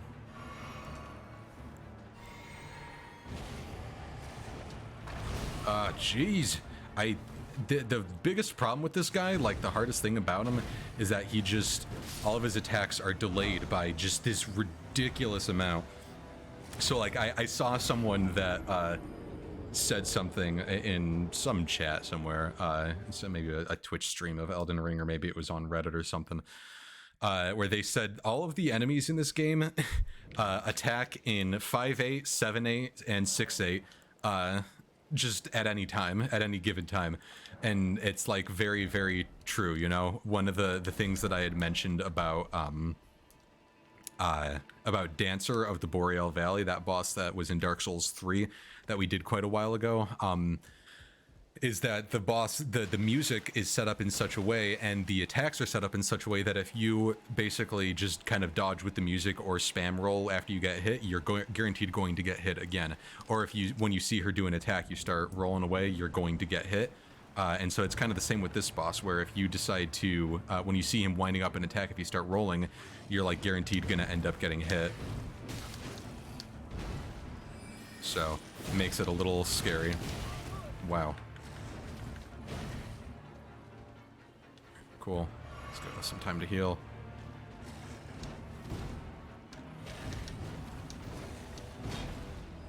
Luckily, we've got a lot of stamina, so we can get away with a lot of stuff.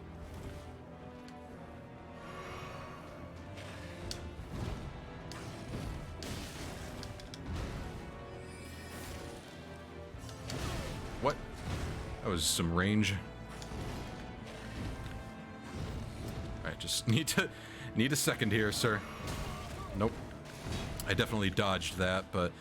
Oh, glitchy! Look at the glitchy branch, there we go. Okay. I think I actually should have just gone for, like, full health stuff. There was no reason for me to have any mana flasks.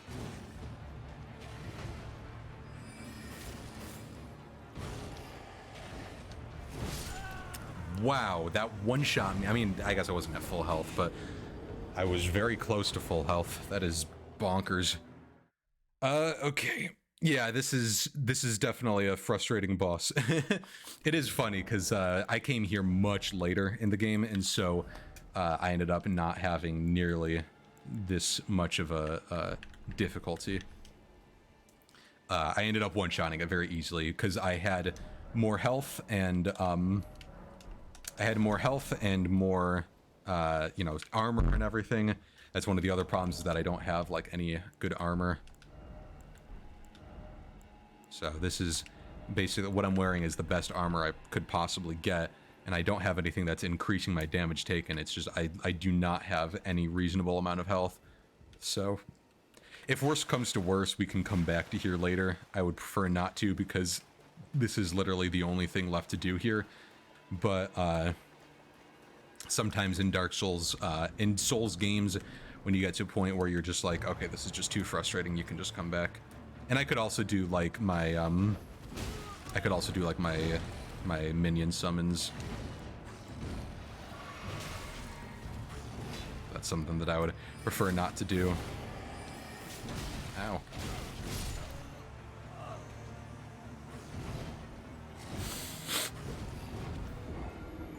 Yeah, keep attacking, man. Keep going for it. It is just crazy to me. I mean, again, what I think this is a thing that happens with any Souls game. That when you have a boss that you like one-shot on your first playthrough, to suddenly be dying multiple times to it on a next playthrough is really, really strange. But like, you fight this guy, you can fight just as a normal enemy multiple times throughout the game, and it's just interesting because I mean, I'm never at a point where I'm getting 1 to 2 shot by him in the other playthroughs, and so it's very strange seeing that happen here in this playthrough.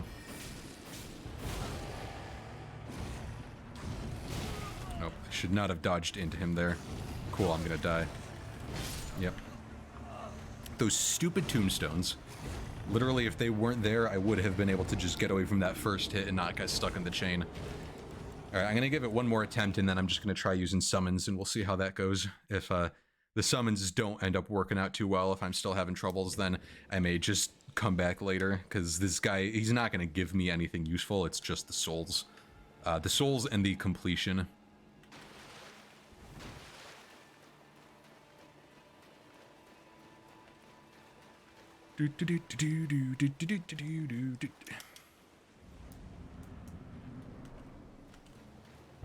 Oh, sorry, hit the mic. Keep bonking it. Good start. I don't know how to dodge that second swipe that he does. It's weird. Ugh, stupid tombstones. There are a lot of arenas like that in this game. Cool. Lock-on went off at just the improper time. There's a lot of arenas like that in this game where it's just...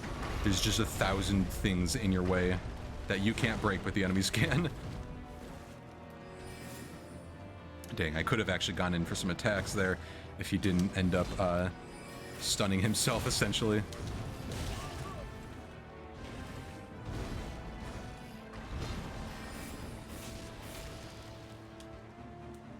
I could have gotten in quite a few hits there.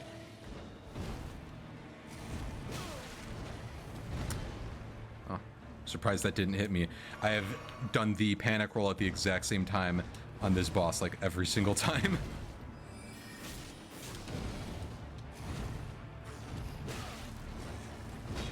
Yeah, right there. I keep dodging right then. Alright.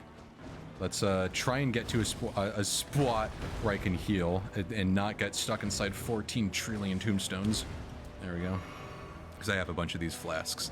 And the odds that I'll actually live long enough to be able to use all of them is pretty low.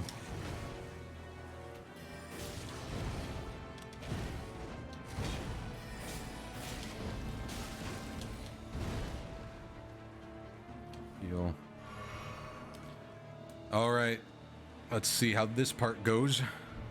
By this part, I mean the part where the boss is low on health, and so now I start getting extra greedy. It's just human nature.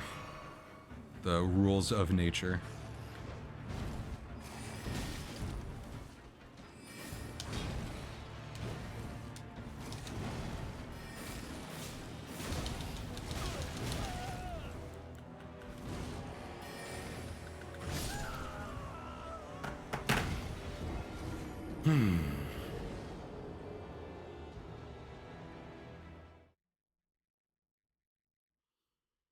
You know, I think that's just going to be the staple of this run. I think what just happened is just going to be the staple of this run from now on, where I get a boss down to literally 0 health. Like, it's at the point where even a punch would just kill it. If I just bonked it with my staff, it would just kill it. And then I end up dying for one reason or another. Pretty not cash money, I'm not gonna lie. So, screw it. Yeah, I'll go and just do the lone wolves. It's just for a bunch of extra targets for him to get distracted by.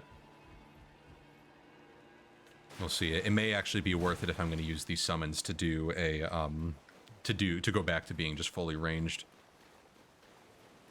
The frustrating thing is that attack, the ambush shard actually should have hit him. There's not a reason why it didn't, so I'm not quite sure why that happened. But it is very, very frustrating.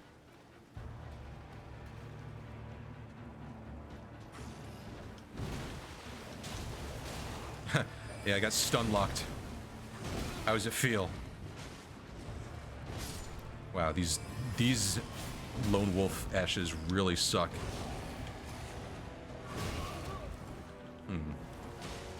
They also really suck at grabbing threat, it seems. And now they're blocking my way, so I can't even hit this guy. What worthless piles of garbage they are. My goodness.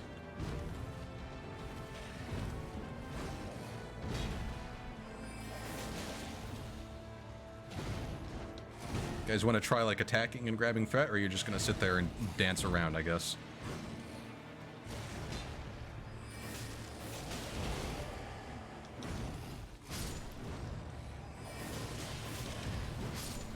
Wow. Those did basically nothing. That's impressive.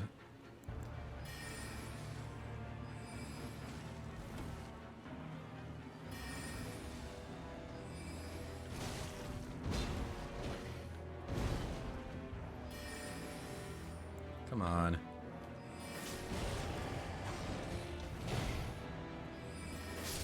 There we go. Well, those wolves were basically worthless, but we got the kill. So, I mean, I won't complain too much. I'll complain a little, but not too much. Cool.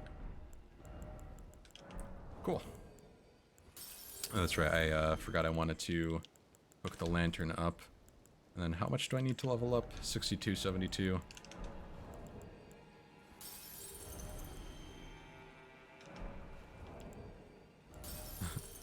Just using one of everything. I'll have one of everything on the menu. Alright, cool. Well, that is that. So that's Morn Castle done. I don't know if there's actually a, like, super big benefit to doing this area other than just so that you have done it. But, you know, we've done it now, so. Morn Castle done. That's the entirety of the low, this low area done, other than possibly a cave here or there that I have missed, because I'm sure there are a few caves that I have not gone to. But that was all that I wanted to do out here. Now, there are a few other things that we can do. I think, like, we could go, we could do a little bit in Caelid. I think there's actually some early stuff that you can do.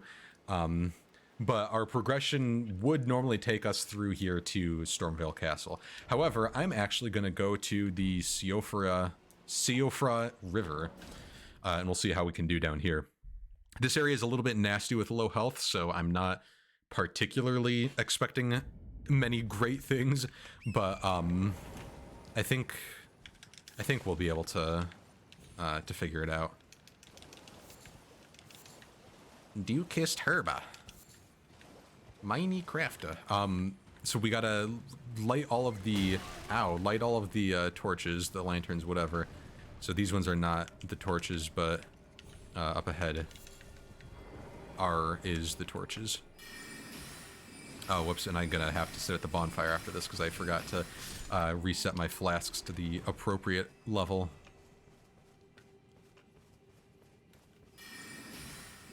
Well, luckily these guys take pretty normal magic damage, so I was worried they would not take, or they would take reduced magic, but it appears they do not. Oh, have I already lit this one? No, I don't think I have. Oh boy. Ow. Whew. Wow, I was inches away from disaster. From total annihilation. Alright. Oh, every time I forget how beautiful our character is.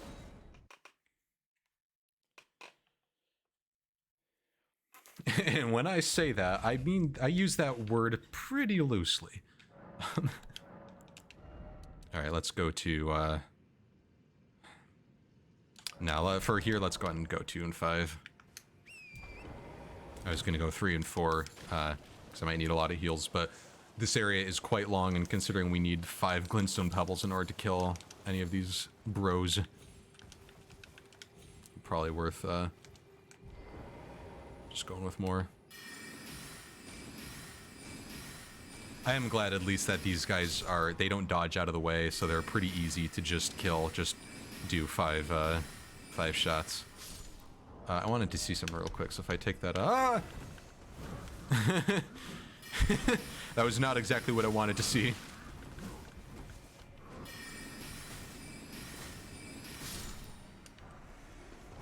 Alright. I just wanted to see if there was any sort of, like, big detrimental thing that I could see from having that equipped. But I cannot see any sort of negative effects. Because, like, the problem with having it equipped right now is that we can't actually use it because our stats are not high enough, but, like, that's also not really a huge problem because... Oh, crap. Whoa. Okay. That's not a huge problem because I'm not planning on using it. So... That was my fault for walking off there. It's one of the frustrating things about getting on the horse in this game, is that your horse, if you do that while you're walking forward, your horse will just continue walking forward until you either until a few seconds have passed, and then you can tell your horse to stop moving forward, or until you jump. And I think even jumping takes a few seconds before you can. So it means something like that is bound to happen if you are moving forward and then get on your horse while you're close to an edge.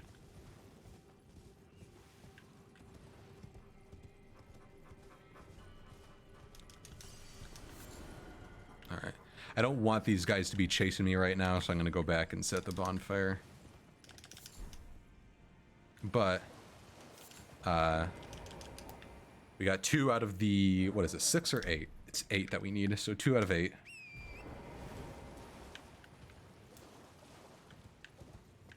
Oh, it's time for crab.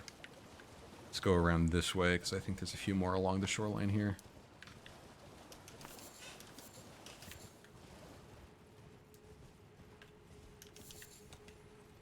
There is a friend for a very, very long but cool quest that will meet us actually down here later, but can't do much with him yet.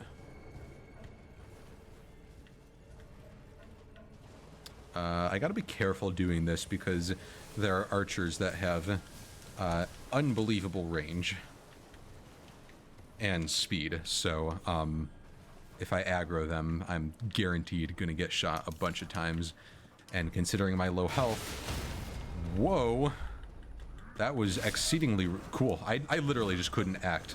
I was just stuck down on the ground, and I literally was not able to move my character in the slightest bit.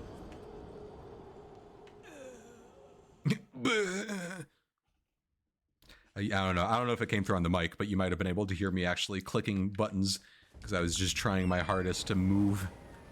But when you get knocked off your horse, that actually will happen as you get stuck down on the ground for a while, and it usually will not allow you to actually act. So, hardest part is I'm very used to not having to deal with that because, oh, hey, rude.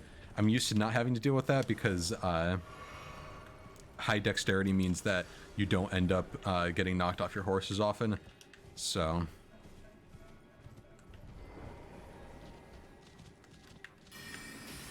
Yeah, that's who I wanted to attack, the boar. He was looking at me funny.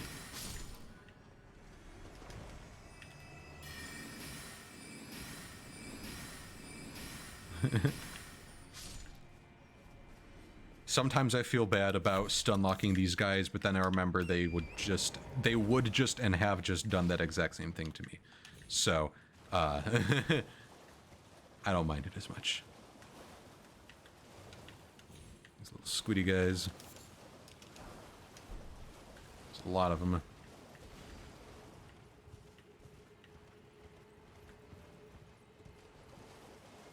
Trying to remember where all of the bonfires that we have to light are. But I should make my way past here because there is a grace to sit at up ahead. Oh, here's one to light. Let's see. I hope I have iframes while I'm doing this. Good. Nice. That worked out well. No! Okay. Oi. Okay. We're good. A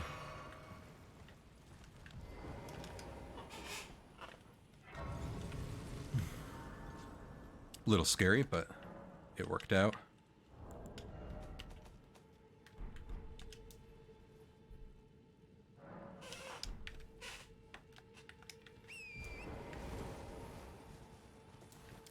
And there's a fourth one to light.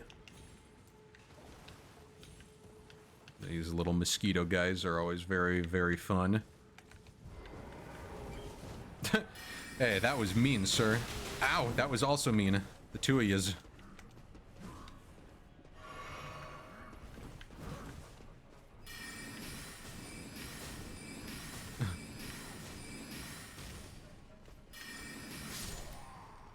Alright, cool.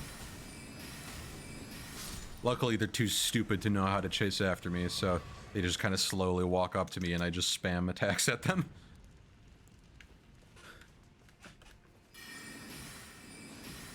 Oh, I feel kind of bad killing this guy. Like, all of those critters were hanging out with him like he's their friend. And I just come up and murder him and they're like, oh, jeez. Let's get out of here. There's a monster loose.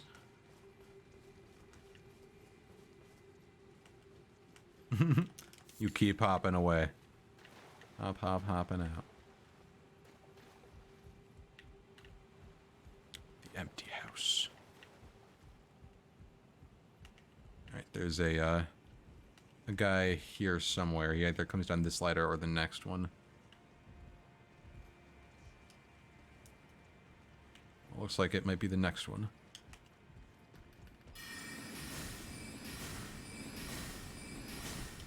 Okay. When he puts up his arm like that, he's about to do an attack. I'm about to do what's called a pro gamer move.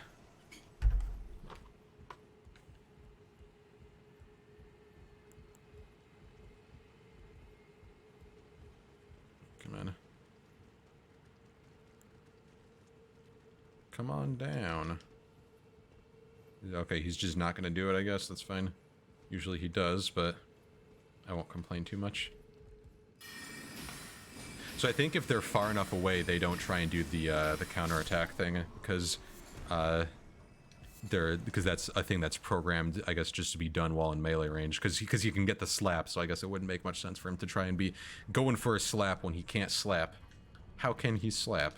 So he's probably they probably just don't have any sort of thing that they can do, which is good for me, that's for sure.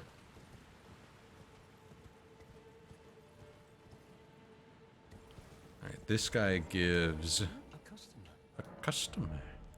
More of these, and a larval tier, which we probably won't need any of, but and I don't need any of those, so let's see, can I get to 2,000 or I meant 4,000.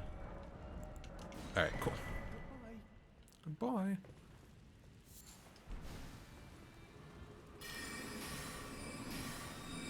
Oh boy. I don't think there's any reason to kill this guy, so I think I'm just not going to. I could. It would take a while, but actually, how quick would it be if I just did Slicer? Not very. So I think I would rather just not get poisoned. Oh, but there is a thing in here. By the way, you can stop that poison if you hit them with, well, I know you can do it if you hit them with a fire bomb, but probably any sort of fire attacks will do it. That was a cool move there. If you are in an area where they're doing that and you're, like, trapped, you can't actually get away from them, just throw a fire pot at them and they will immediately stop casting. Alright, this is 5.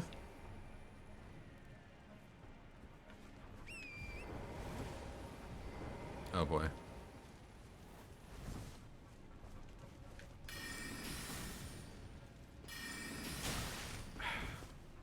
Dang.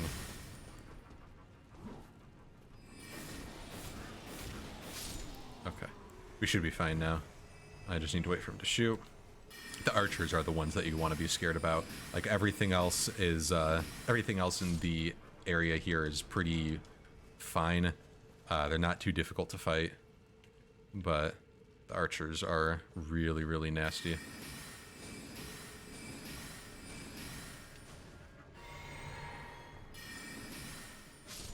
I think he was just lining up his supercharged arrow, which is even worse.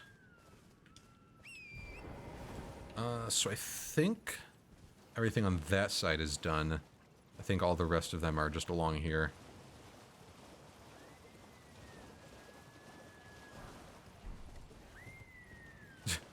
All sorts of weird squeaking noises.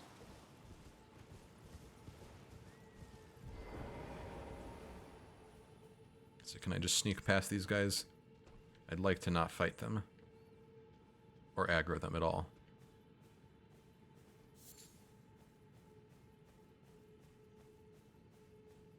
Okay.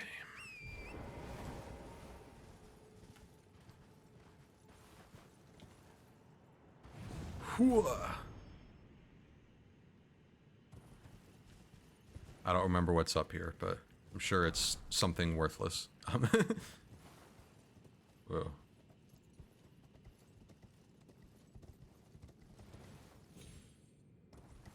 Nice.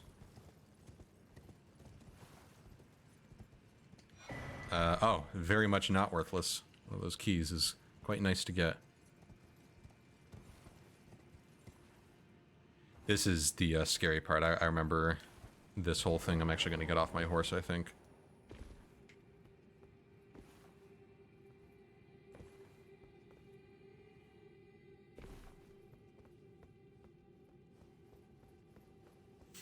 Cool. And then just come on down to the Price is Right. Come on, let's have some fun. Nice. All right, we did it. Whee!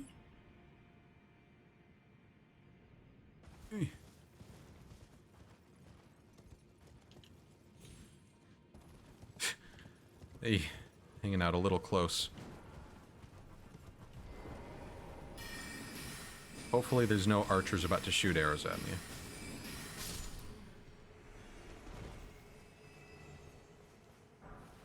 Alright. It was one of those, will it into existence sort of things where I was expecting I would... Oh, there's one. Those are the scary arrows.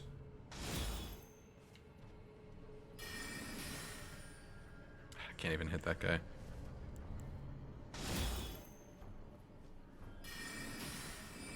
Oh, rude.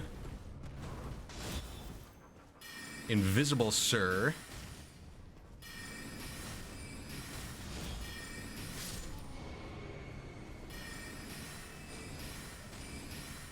Very nice.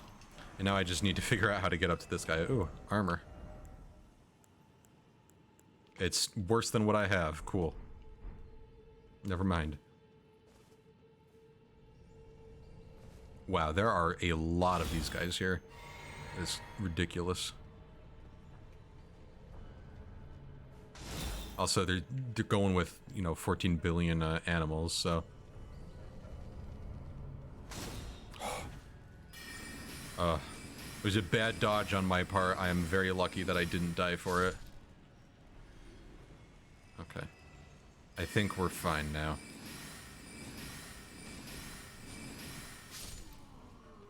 This right here is one of those areas where if I die and lose my souls, I'm like not gonna try and come back and get them because it's so frustrating to navigate this area with these guys constantly shooting at you.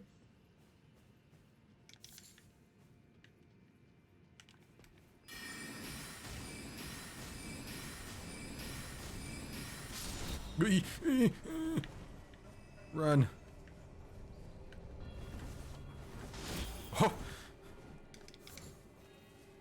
My ankle.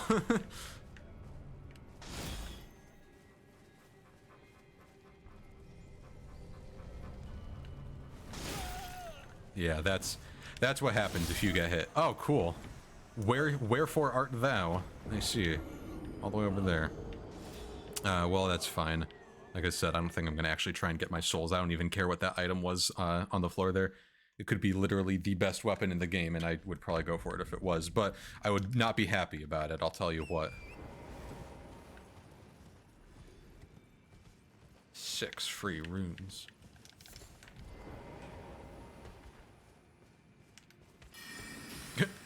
He's like stomping his feet, he's all angry. He's like, I wanted my ice cream.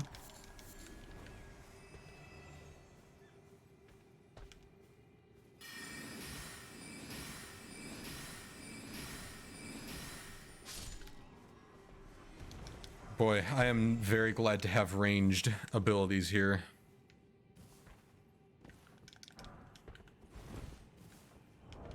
This area is very frustrating otherwise. Oh wow, 3 for leggings.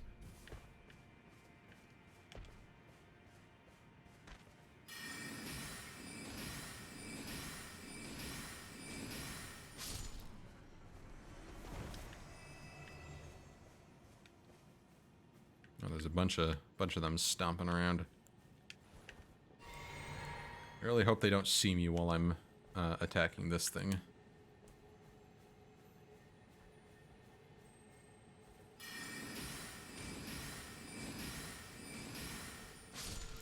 I'm pretty sure, by the way, I am actually here a little bit earlier than I'm supposed to. supposed to be, but I'm not 100% sure. I guess we might find out when we get to the boss, but it's like, considering how long everything is taking to kill, I would guess that that these guys are a much higher level than where I am, like, damage-wise.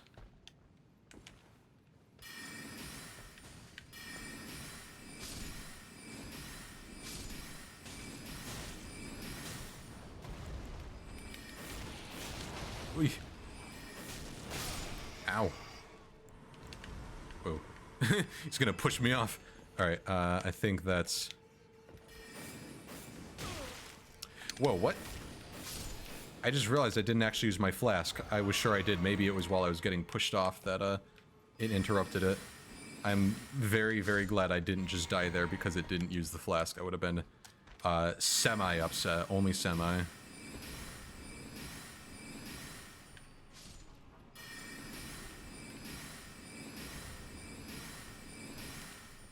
Alright. It's like this, and then there's one more. There's a whole area up there that we can get to later in the game, but we cannot reach it now.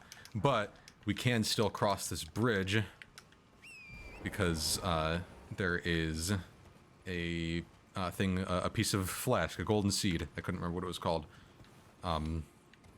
So, plus a few other stuff, I think.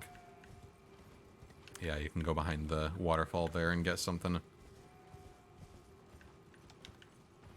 Blah.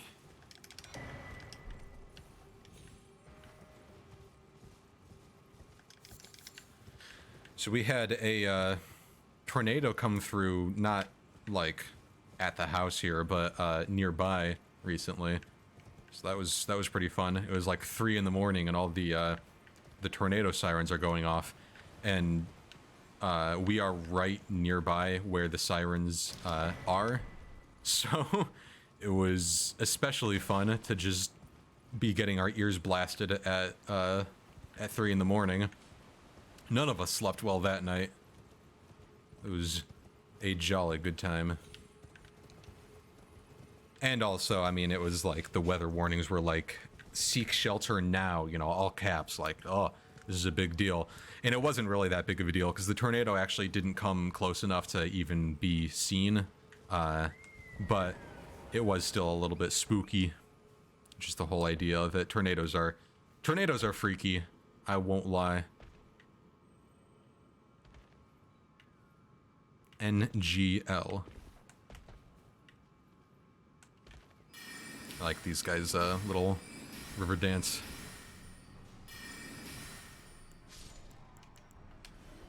Also, apparently they have no idea where I am. Let's leave it that way. Alright, nice. 1, 2. 1, 2. 1, 2, 3, because I accidentally targeted the wrong guy. There we go. Hey. Oh, wow, that's like full refill on flasks. That's nice. Alright, so that is the boss unlocking of the boss of this area. Now, there is still more to do up here. So... so we're probably gonna try and go a little bit further.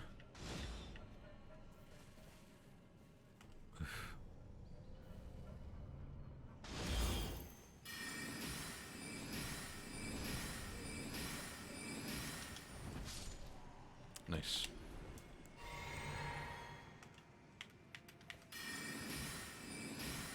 Three, 4, 5. Oh, he's firing the shot again. Not taking away my shot. No, they're not taking away my... Blech.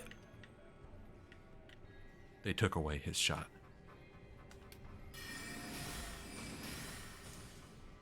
Oh boy. Rat Squad V2. Yeah, this Carrion Slicer doesn't have a whole lot of range. Whoa, what? No, okay, those are just birds.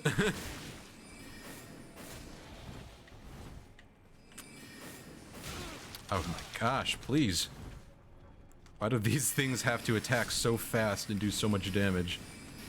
I mean, again, I think I'm at a bit of a more end game zone, but still. Okay, you know what I'm gonna do? I know what's up there. It's just a jail. I don't think I would be able to do it reasonably right now anyways. So I might... Well, maybe I can. Hang on. I might be able to do this because I saw some of those flask little guys earlier.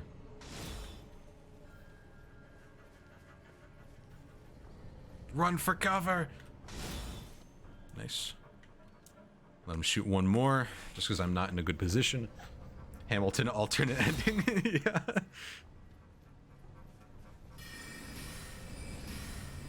Alright. Just taking a gamble there that would actually stun him, and I'm glad it did. Ow!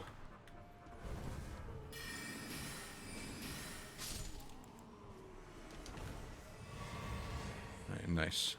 And then, let's go back. So I believe that should be, 2 flask charges when I kill this thing. So we'll see. If I'm wrong, then I just absolutely wasted a heal.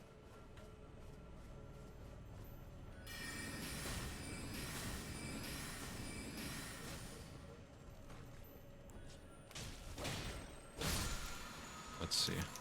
Am I right? I said, am I right? Yeah, I am. Oh, how many rats are there down here? Oh my goodness.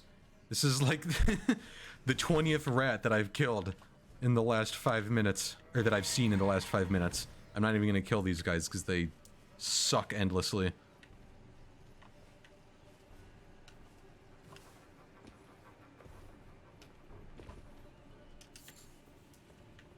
Oh, there's a Grace here. I'm really glad that I came up here then. I did not remember. Actually, I wonder if I may have never found this Grace because I never took the time to actually kill everything. I would just run straight through because these enemies are so obnoxious.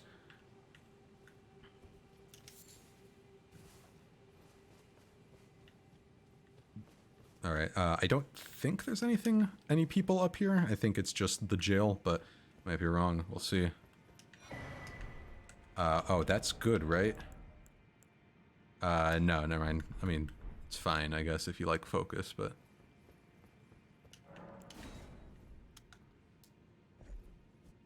oh, no, that's right. This isn't a jail. This is an alternate exit. Let's actually take this real quick, because this is kind of important for later.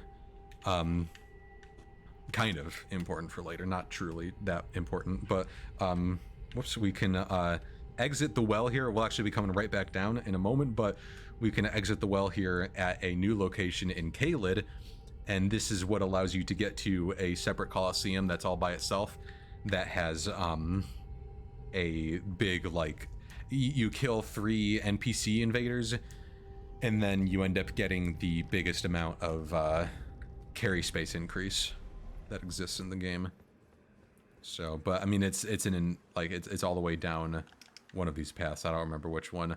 Absolutely not something that we can possibly do, because there's also a bunch of guys that you gotta fight, so not gonna happen. So let's make our way to the boss.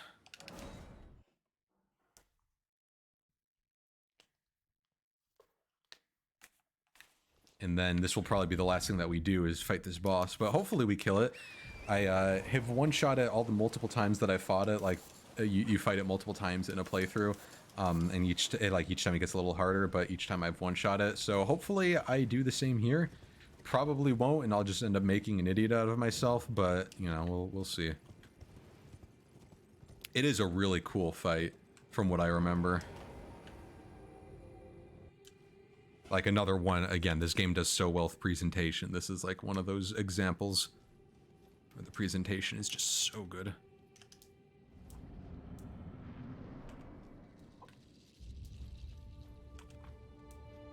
Ancestor Spirit.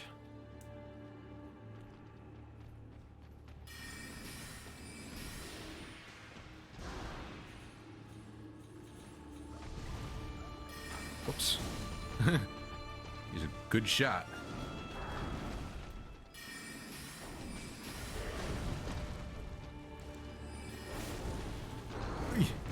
Does the kicks. The little kicks.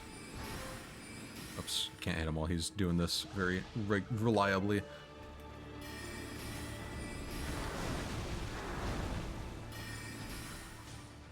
I also like the attacks for this guy are very logical attacks. They make complete sense.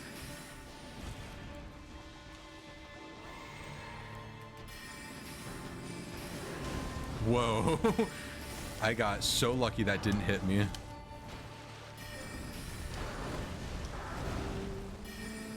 Yeah, he will never do more than just those 2 attacks from that move.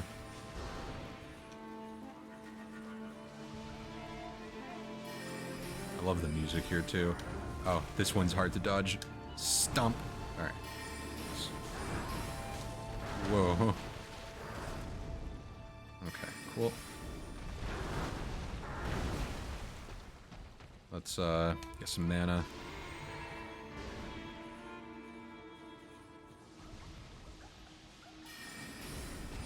Oh jeez. Okay, we're good. Heal.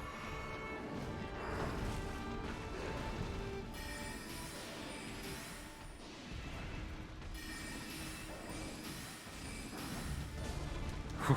I got really greedy going in for the 3rd hit there. Oh yeah, this music is just, it's so good. It's like very, very ethereal, very atmospheric. Not at all what you would expect from a boss fight, but like so fitting for this boss, for this like giant ancestral spirit. Okay, I'm against a wall. Good. It's a good attack for him to be doing while I'm stuck against a wall. As melee, this fight is a lot more exciting. As ranged, he really can't do much to us. Just run backwards the fight. All right.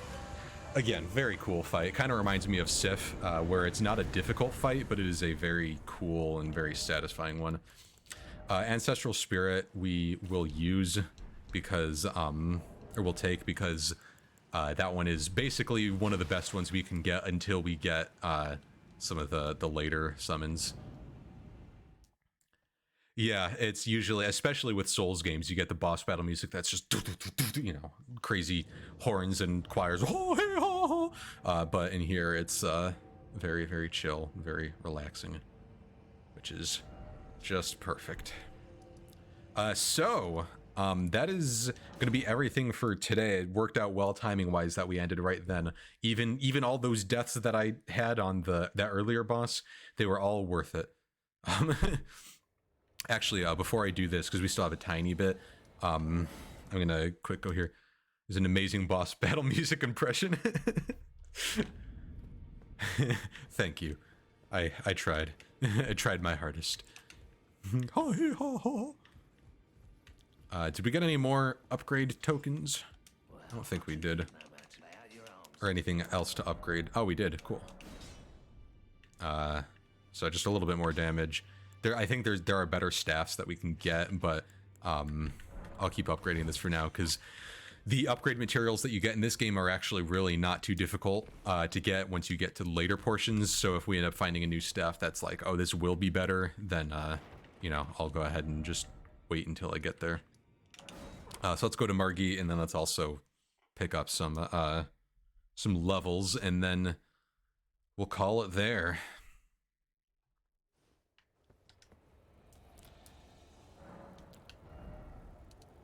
Yay, more health.